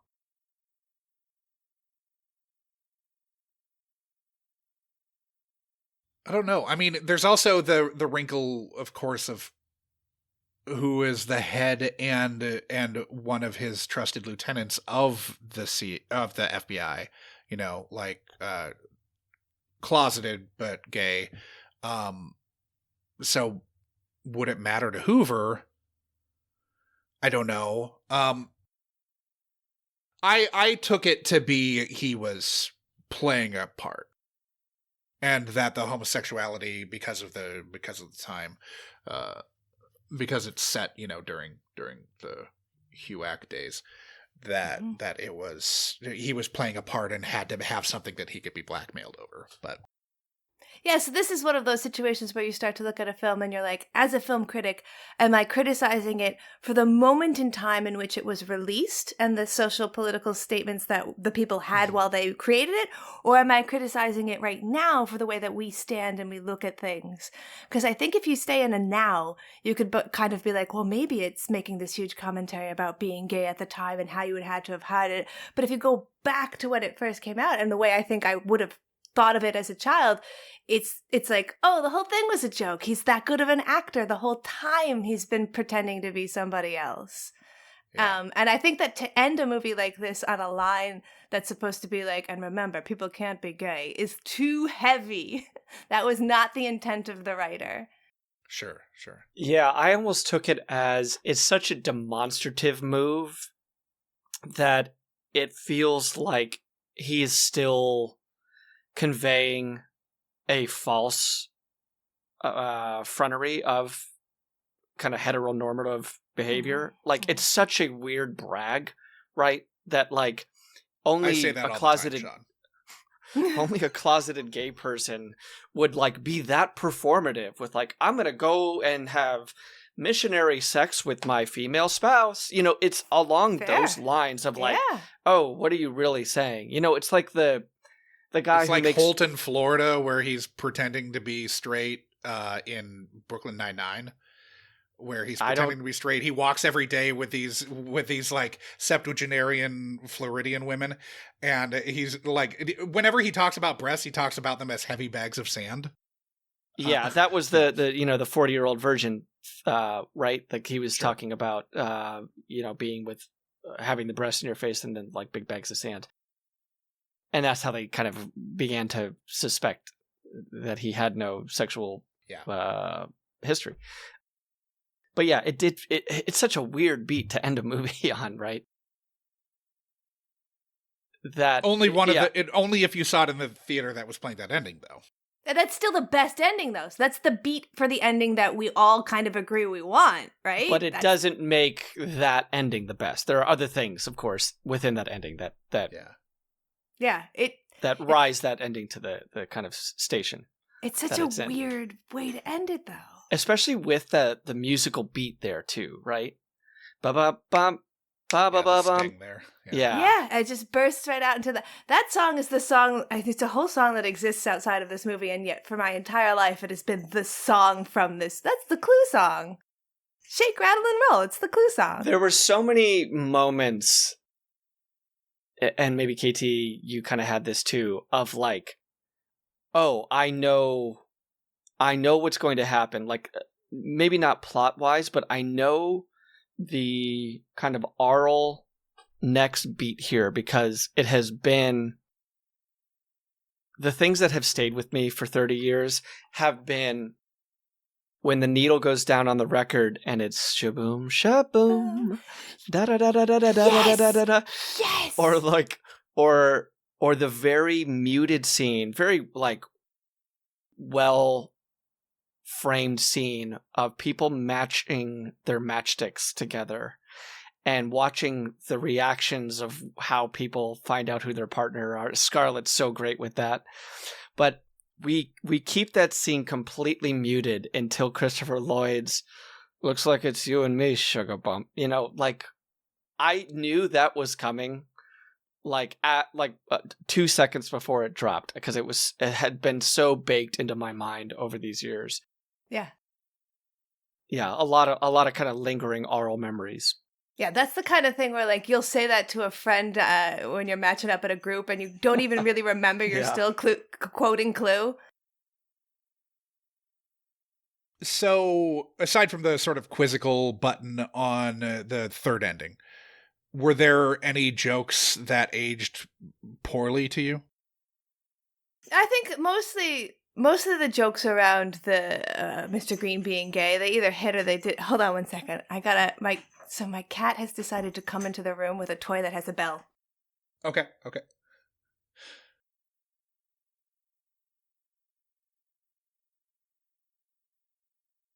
It's a toy that used to have legs and he ripped the toy off of it. And like my friend names everything, all toys with like the Captain something pants. And I accidentally named him Lieutenant Dan because he has no legs. Okay. So that Lieutenant Dan is not in our take. Just 1 second. Sure. Yeah, he's got sea legs. So the stuff around Mr. Green being gay, like it kind of hit in some places and it kind of didn't hit in other places, and it just that felt the least sensitive because it was played for laughs as opposed to the misogyny stuff where you're like you're supposed to hate these characters. It was mostly like, haha, he's gay, so he doesn't like boobs. Nah, like It's not the best, but it didn't really age super bad. There was not anything where I was like, oh, you can't say that. You just can't say that. Did you laugh as much as you expected to? Yes, I did laugh as much as I expected to. I think I was surprised by how many of the lines I still totally remembered. I was expecting to be like, oh yeah, and then but I'm like mouthing all the lines as they go. Like, wow, it stayed in there because it's been 20 years since I've seen this movie. Yeah. You later pontificated that this was a good movie, that we don't go back and rewatch, and then wondered why that is. Do you have any thoughts with Clue fresh in your mind as to why that might be now? I think this is, and maybe this is something that only I do, because I know a lot of people say that when I say this, it sounds weird. I'll listen to a song like 12 times on repeat, and then I'll remember that song in my head forever. And I won't listen to that song anymore because I can press play in my head whenever I want and listen to that song. So I am listening to that song a lot. It's just not literally, physically, actually, humanly listening to it. And since I realized how much of Clue I actually remember, I don't go back and put Clue in, because anytime I want to see a scene of Clue, I can just go like, and then there's a scene of Clue and I watch the whole scene in my head. Now, when you go back to like listen to a song, like if there's been a lot of remove, does your memory still like pull all of like weird little instrumental flares or something? Like, is there anything about the song that you've sort of mind palaced that you've forgotten? This is a great question. I either remember it to exactly a T, where like I could be on Shazam, or I get mad a lot when the version isn't the version, like no, or like I listened to this on a cassette where it had a little woo right here, and that's not on this, and I need that here because that's how I hear it. But then also there are things like, and specifically with Rankin and Bass stuff, I will edit out the singing and completely forget that there's any singing at all in The Hobbit. So, like, my brain will sometimes be like, let's save her from having to hear The Greatest Adventure every 20 minutes for the rest of her life by just cocooning it here and not letting her remember it. There's nothing wrong with The Greatest Adventure. It's just that they say it like every 30 seconds in that cartoon, and it drives me insane. I'm a whip is away. I want that. I want a deep techno drop the bass version of Whip is away. There's a whip. Okay. So moving on to picking up the scraps, is there anything we've missed that anyone would like to talk about?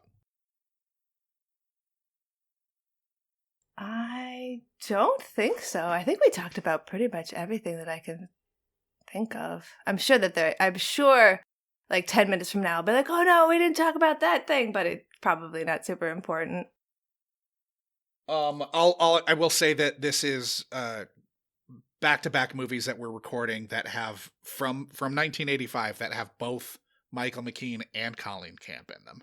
As they're both in Daryl. So, like, I have seen both of those movies in the last fucking 5 days, which is weird. Especially with Colleen Camp playing such disparate characters.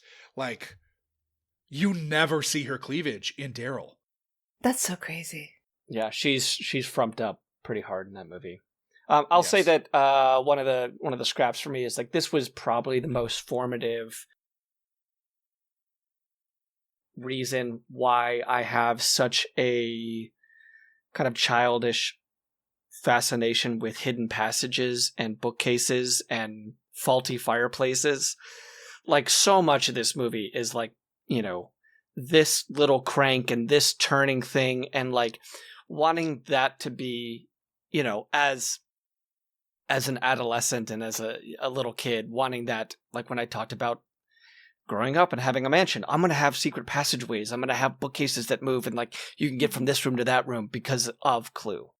I threw away a bit in the intro about that too. I was going to make a reference to that in the sort of intro rundowns that I ended up scrapping for something else. But well, I picked up your scrap. Yeah, thanks. I think that's. Oh, go ahead. I was going to say that's so incredibly true. And in fact, this year, Home Depot just started selling a door that is a bookshelf so that it's a secret door bookshelf, because that's how much great. we're millennials. We're older now. We have the money. We want this. We need this. I also really very much want a painting where the eyes come out and I could be watching you. Like I thought that was in here, but it isn't. I don't know what movie I'm thinking of. No, yeah, I I'm mean, trying it's to think almost of where like that was. something that was cut. Like you could, I almost thought the gloves were going to be a giveaway in this movie. There were a couple things that I like misremembered, like who was going to have the black gloves. I wonder Because if that... obviously, like in all those scenes, it's like a hand model. Like I was gonna say, is it anyone? Yeah. Yeah, if it is someone, it's one of the male actors, because they're certainly not Leslie Ann Warren's hands or Eileen Brennan's hands. Yeah. I'm going to talk a little bit more about Colleen Camp because I feel like she's probably the wild card that most people might not know about. Mm-hmm. She was married she married John Goldwyn a year after this. John Goldwyn's the grandson of Samuel Goldwyn, Francis Howard, and posthumous Oscar-winning Gone with the Wind scribe Sidney Howard, who was crushed by a tractor on his farm. He's the son of Samuel Goldwyn Jr., and he's Tony Goldwyn's brother. She's probably best known as Miss May in Apocalypse Now. She sort of famously, at the last minute, replaced Linda Carter. And she's also probably, Police Academy fans would know her as being Kirkland in Police Academy 2 and 4. So she marries... Hightower? She marries... Is it Hightower? I thought it was Hightower, but maybe I'm wrong. Yeah, I think it's Hightower. That was the most popular movie the day I was born. Police Academy 2. Nice. You can go look that up on that website, which tells you, if you put in your birthday, it tells you what was the most popular movie by box office sales. So, critical response to the movie was mixed. Janet Maslin panned it. Siskel gave it 2.5 out of 4 stars, saying he lauded the laughs early but derided the multiple endings. Ebert just gave it 2 stars, said the script was thin. How do we think this did at the box office? I would... What was the budget? Yeah. 15. 7. I think it made back its money. 14.6. I was under, but yeah.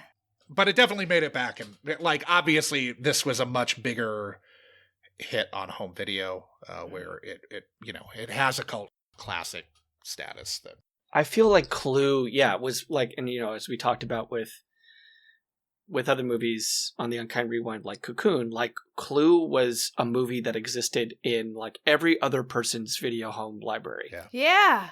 It was something that like you got handed from, your real estate agent. Just like Death Wish 3 and King Solomon's Mines, which it finished behind in the box office in 1985. Oh, rough. Death Wish. Isn't that weird? 3. Rough. Like, it definitely had a much bigger life on home video. It did beat out the ones behind it, shortly behind it, were Return of the Living Dead, Real Genius, and Tomboy. Oh, Real Genius is very good, though. Real Genius is amazing. I love it. I've seen Real Genius like 50 fucking times. That's almost all as an adult. Yeah, actually, I didn't see that as a kid. I only saw that as an adult, and it I didn't see it until college. Drives my brother insane because I love the girl character that you're supposed to like, the main female protagonist, and I'm like, oh, she reminds me of myself so much. And he's like, you're not allowed to say that because I had the biggest crush on her as a kid. So shut up and stop saying that. Just cut it out. Number 1 also is one of the best kind of montage 80s, like people figuring something out songs to ever play in an 80s movie. It's like when they're kind of cracking the laser code. Yeah. So good. It's a great song. I have a question for you guys. If you were in a production of Clue today, and I know you're an actor, Sean, and Josh, we play along anyway. I'd be Mr. Boddy. Yeah, who would you be? Who would you like to be, and who do you think you'd be? I'd have to be killed off immediately because I don't have the actor bone. I'd be the liability that needs to be offed. The motorist. Yeah. Yeah, even less to do. I'd be the motorist, yes. I think like my wheelhouse says green. I think that's probably the closest thing kind of casting to my type. But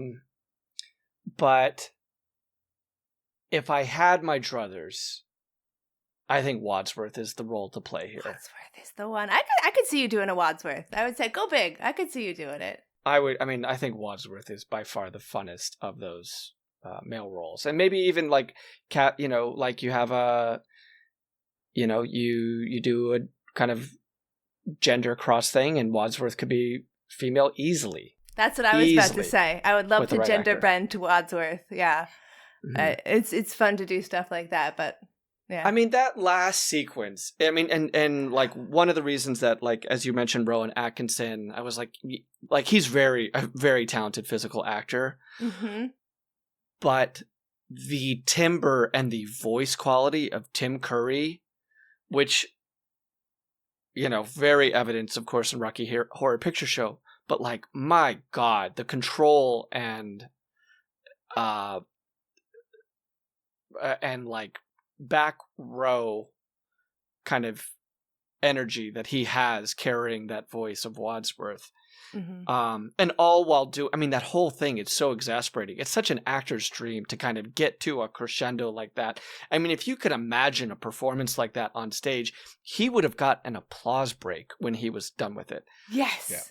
Yeah. He's like sopping wet in one scene. Like he's just exasperated. He's still able to kind of do this.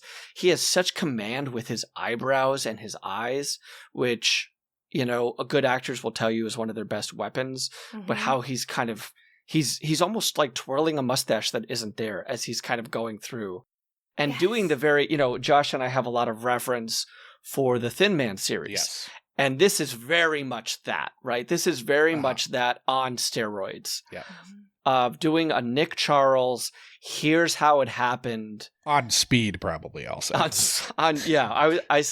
should Coke, 80s Coke. Yeah. This movie's 85, so like he is fucking doing some frosty rails before this. But this is Nick Charles with all of the suspects called into the room. Yeah. And saying and going, but it couldn't have been you because of this, that, and this, which means that it had to be you, except for the fact that it wasn't, because, and spinning that until we get to the gun reveal from the purse, right? Like it has to, and that's why you get such a nice kind of correlation to the board game here, because Wadsworth is now playing the board game. Mm-hmm. He's playing who did it, where they did it, and with what, right? He's doing, you killed them here in this room. There's we get a lot of these rooms from the board game mentioned, the ballroom, the billiards, the study. Mm-hmm. And they connect just like they do in the game. They kept it to the game. Mm-hmm. Yeah. But, Curry shines, right? Like, this is where Curry, in a lot of the roles that he's done so many different roles, but like, I think a lot of people are going to say, I think of Tim Curry as the butler in Clue, as their like go-to first response. More than it, more than Home Alone 2, more than even Rocky Horror Picture Show, which has more than Legend. More than Legend. Although I do think of him in Legend a lot. But we see Tim Curry in this. He's not hidden behind anything. Yeah. He's not hidden behind a pound of cake makeup the way that he is in It and Rocky Horror.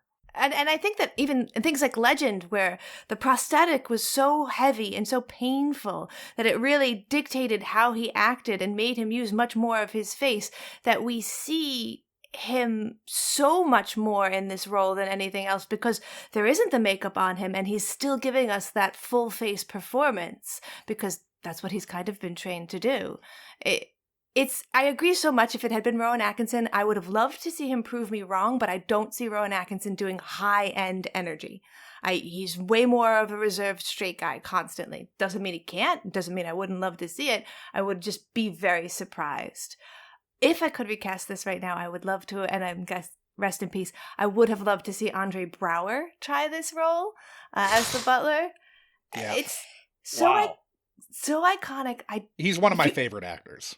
And he does straight well, and then when he goes off of it, when Andre Braugher gives you energy, you just start laughing. He's so good. He was actually supposed to play the butler in Residence. It wound up being Giancarlo Esposito because he died shortly before filming and they had to switch it out, but he would have given us that energy again in a movie that ends in a show that ends like Clue. It's really like such a shame, and I think they did a really good job with what they had. I loved seeing Curry give us all of that energy. Who would you play? Oh man, I would love to do a gender bent Wadsworth. I mean, if I asked you to think of a butler, I think the first butler you would think of is Wadsworth. Like, probably. I mean, they've been butlers and other things, but they haven't been. He's so much agency for a person who's supposed to be helping everybody and just be secondary to everybody. If I was not gender bending the roles, I probably would want to play Miss White. But I could feel myself getting cast as either Miss Peacock or the singing telegram girl. I rethought it. I'd be Yvette.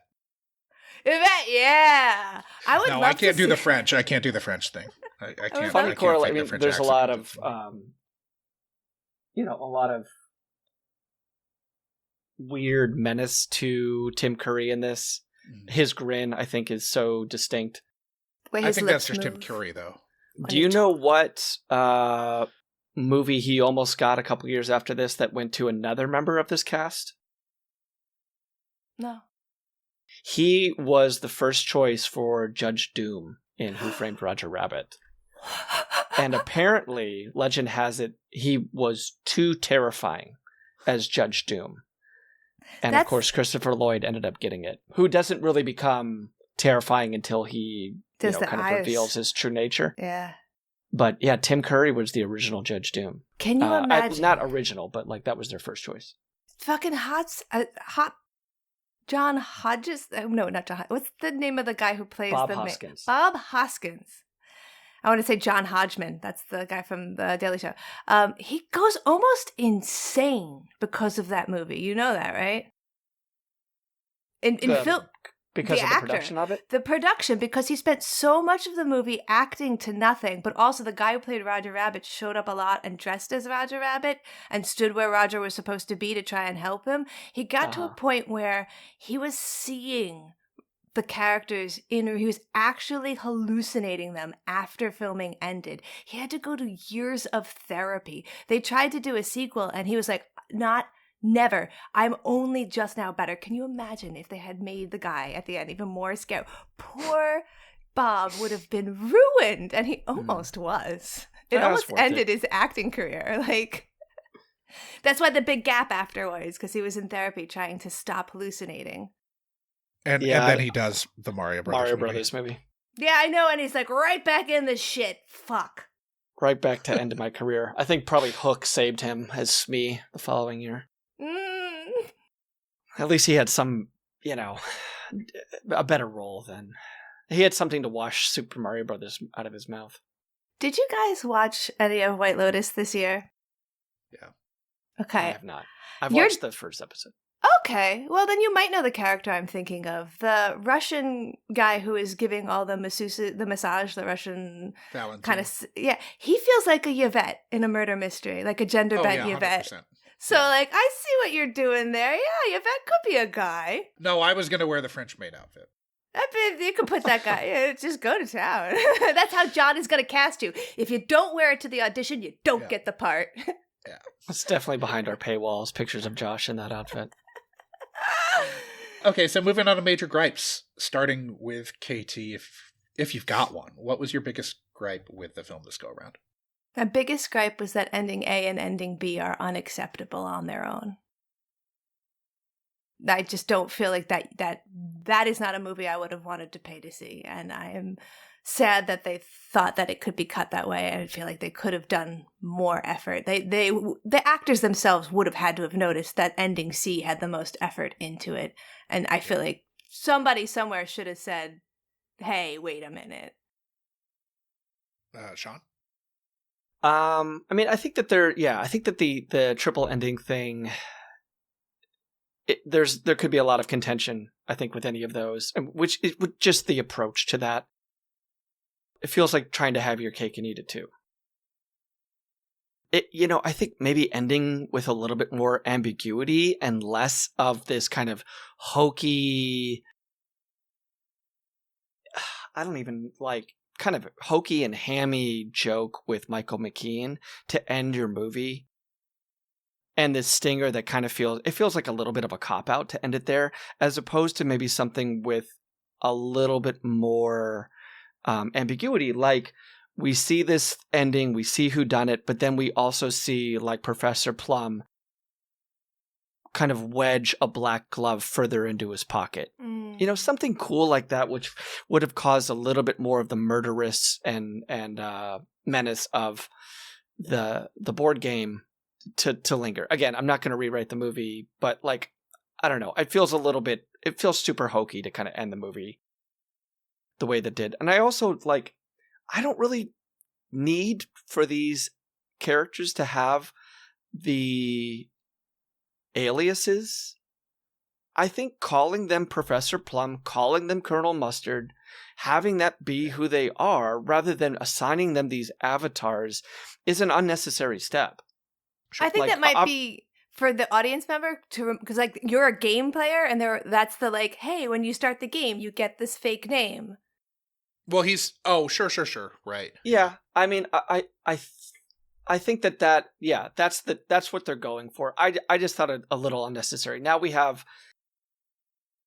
6 people who, are kind of like withholding their real name for no real reason. I just thought it would be cleaner just to have, White and Scarlet and yeah, we get that they're characters from the game. Mm-hmm. I think you're so right about the ending line, especially because I wanted to say this, but I forgot. You get the line from McKean where he goes, I killed Wadsworth. It was me in the conservatory with the gun, which is the line from the game. And that feels that's like saying the name of the movie in the movie. We love that as audience members. Mm-hmm. And that only happens in that one, which is dumb. It should happen in all of them. Give us that line. And that should be the line it ends on. Because that reminds us that this is the board game. The line it actually ends on, after ending on a line that could have been better, is even more offensive now that I think about it. Like, but the board game doesn't. Whenever we played the board game, it was, I'm going to go home and sleep with my wife. That was how the game ended. Oh yeah, that's it. Did your dad always win? Oh boy! Isn't that how the game ends? Insight that into goes your back to childhood. the family variations that we're talking about. That's how they did it in the Dugan house. Again, this is all behind OnlyFans wall. Yep. I know. We're still looking for our first subscriber. Do you have any gripes, Josh? I honestly, I thought it would be funnier on rewatch than it was. I thought that it definitely. I wasn't wild about the pacing. I thought it started very slow and didn't pick up speed until the last act. And then, of course, has the sort of, ill-advised 3 endings thing, which I don't know. Yeah, I think that you're right there. I think that the second act stumbles a little bit. And I also, like, for as much richness there is to the dialogue, like, I don't need 6 jokes about dog shit to start the movie. They could have cut that entirely and it would have been fine. We have people wrinkling their nose. Like, that feels a little... That was vestigial to a 4th ending. Do you know that? Oh, okay. I knew that they had the 4th ending and then didn't shoot it. Mm-hmm. The 4th ending... But it seems like that's something you could cut around pretty easily. Easily. So I was surprised to see it still in there. The 4th ending, Wadsworth is the killer and he poisons everyone and leaves them locked in the house and is running away.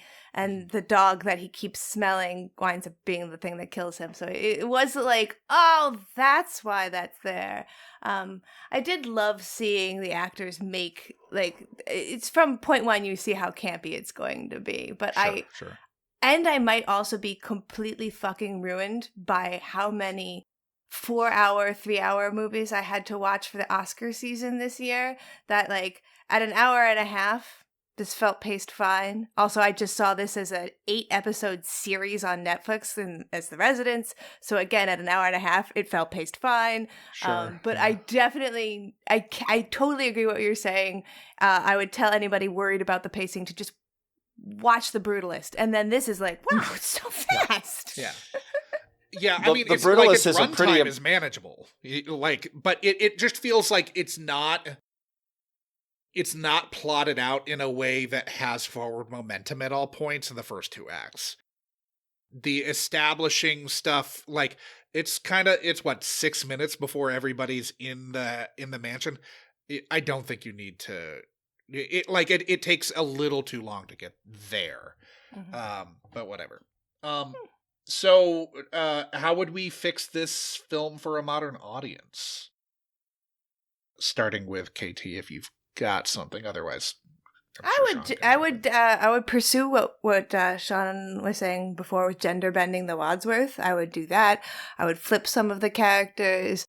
You would have to update the politics, but it doesn't take too much to update the politics because, like, we're still kind of... We're in the darkest, dumbest timeline. So, yeah, pick anything you want and go with that.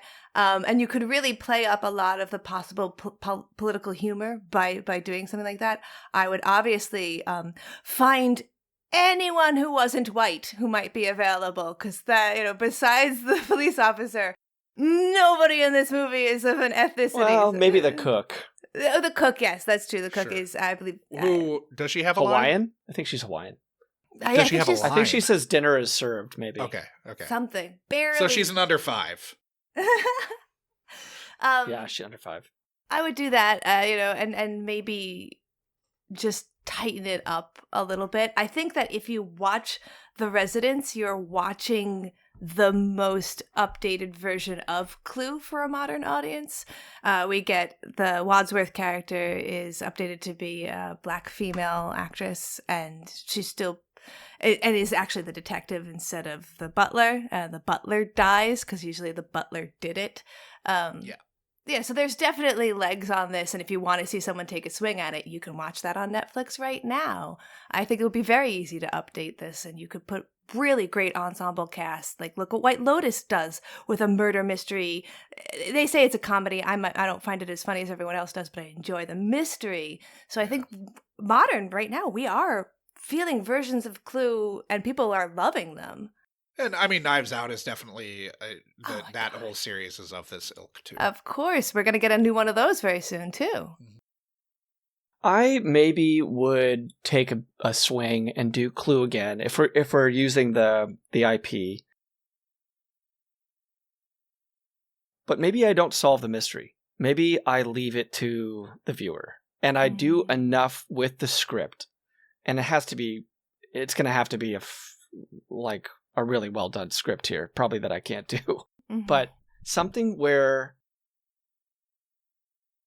you're not bringing the audience back to watching this 2 or 3 times to get a new ending, like some, almost like an extortive ending, but you're doing it so that they would catch things that they couldn't see on the first watch. So much of the staying power of John Carpenter's The Thing is the murder mystery therein with that movie. About who is the last one? Who is telling the truth? Is it Childs or is it Kurt Russell's character McCarty? I can't remember what the hell his name is. Okay, so she but like that has staying power over so many years because Carpenter has dropped hints into the screenplay and into the film that, like, the keen observant viewer. McCready, yeah. But what if you did that with Clue? What if you did Clue where you had to play the movie as observant as you played the game, and there were small little touches here and there, like a side glance and knowing the whereabouts in real time of where somebody was and wasn't, so that by the end of the movie, it's not like as if the butler turns to you and says, "Who do you think did it?" And, roll credits, but something along those lines where you really had to work for it. I think could be a cool novelty and a cool exercise, because it's going to be tough to beat a movie like this, I think. In terms of also getting a cast like this. Mm-hmm. Getting a cast like this together again, like, I don't even know where you'd start, because you'd probably have to cast some like Q score bullshit like Kevin Hart to put in this that would completely ruin an ensemble. You'd almost want, I don't know, like, again, going back to The Well, you'd want people with predominant theater backgrounds. Oh, I would love to see Catherine O'Hara do Mrs. White now. Going back to Christopher Guest, I probably would still visit the Christopher Guest Louvre. Yeah, I mean, you could copy and paste a lot of that cast. You could have Eugene Levy. You could have maybe as a Mr. Green. I think Hugh Jackman would be a great Mr. Boddy. Or maybe as a Wadsworth. Wadsworth, I think, yeah. Yeah. I also love the idea of reapproaching it with a level of... So our audience knows that this is a game. They know that it's a mystery. They know that at the end they're going to... And you're like, at the end, what if we fuck around with... Does it really end? What if we fuck around with the idea of it being an actual murder mystery party where people aren't really dying and they're trying to figure it out? The reality of everything happening or not happening could also... you could play with how much of it is really a game for the people there. I'm saying, why not add in the movie The Game and see what happens? For me, I think you would need to, like, decide who your audience is, because I think this film doesn't really do that. Yeah. Like, is it for kids? Is it not for kids? Like, if it's for kids, why are all of the jokes, or why are a majority of the jokes sexual innuendo, or playing on like groping or whatever? Like, it definitely doesn't know who it's made for. I think almost every movie in the 80s that wasn't given an R falls prey to the who the hell is the audience supposed to be problem. Right. So, saving graces, what was your favorite moment or element of the film? Starting with our guest, KT. It's the ending. It's the way that it all plays. It starts to like ramp up, and then it feels like when you've been taken up a roller coaster and then it lets go and you just get to slide down and enjoy. You know where it's going to come. You know where all the beats are. You know what all the lines are. And yet it is so fun to go through this familiar ride. Josh, I have a suspicion I know what yours is. I don't think you do. Okay, but if you don't say it, I'll come back to it. I think the cast is great. It made me want to be in a play again. Yeah. Khan is so goddamn good. I mean, like, everybody is so good in this. There's not really a weak link among these 7. Even 8, considering, like, camp, right? If you bring camp into it. It's just a really, really great ensemble piece. I think the score does a lot of heavy lifting too. I think this like especially during that. I think when the synth comes in, that's a little odd. There are a couple times where the score has like a synthy aspect to it that I wasn't wild about, and I noted like off-putting score in those moments. But that's just me. Right, but and this is connecting like that is so iconic. Right. Yeah, and this is a guy who comes from Mel Brooks. This is John Morris. So he's done, he did Blazing Saddles, Producers, Silent Movie, High Anxiety. He even did The Elephant Man. Oh, shit. Because Mel Brooks produced that. Like, this is a guy that, like, very much knew comedic beats and knew, like kind of how Elephant Man. Like in the laugh riot that is Elephant Man, yeah. And again, I'm going to bring up what Josh is going to cite as his favorite part. His saving grace. My favorite part is actually, it's not Colleen Camp's cleavage. No, that's not what I was going to say. Okay. Madeline Kahn making out with Leaving's corpse. Yeah, knew it. I wrote corpse abuse. Okay. But that it wasn't is abuse though. That was corpse treating a corpse manipulation. well, I mean, it is a felony. And even how great Eileen Brennan is as the hands of the cook. Oh yeah, amazing. Behind and the look of disgust on her face of not only having to like be a like complicit in having a corpse pressed against her, but also having to who is it? Is it Martin Green Mull? that she has I think to? it's Martin Mull. Yeah, Colonel Mustard, as she has to kind of grope there. So like, you don't really understand if the disgust is because she has to touch this man who she finds repellent, or if she is also just like body to body up against a dead woman. But that first moment where it's Madeline Kahn. Like, yes. Madeline Kahn, like, she's, like, fucking around with Leaving's arm. She's the one having to, like, maneuver it, like, out of view of the police officer who's coming in. Like, it's so good. It's so fucking funny. Lips flush. Oh, yeah. Mm-hmm. And, like, he's got blood on his head that the guy doesn't even notice. It's so funny because when you say that the song, the boom, shaboom, if I hear that song, my first reaction is to go like this.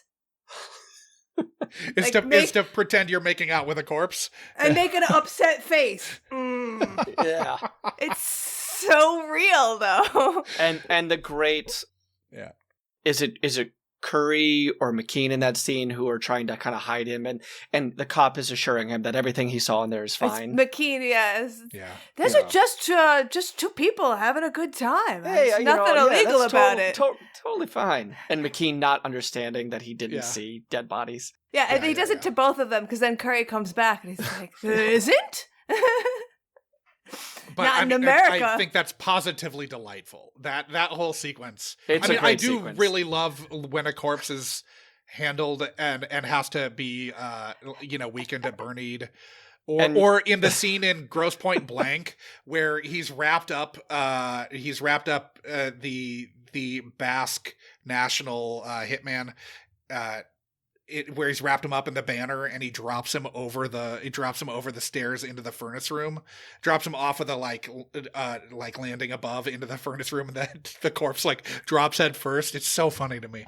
But another great thing in that clue sequence of, despite not having to touch a dead body at all, like the most disgusted person in there is Leslie Ann Warren as Miss Scarlet because she has to make out with Professor Plum.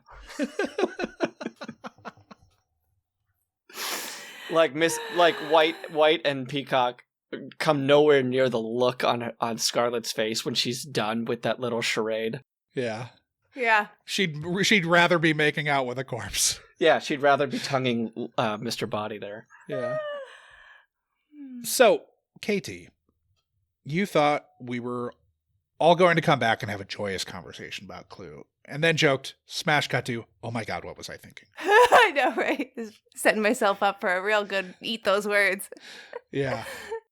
How did you ultimately end up feeling about Clue upon your return these many years later?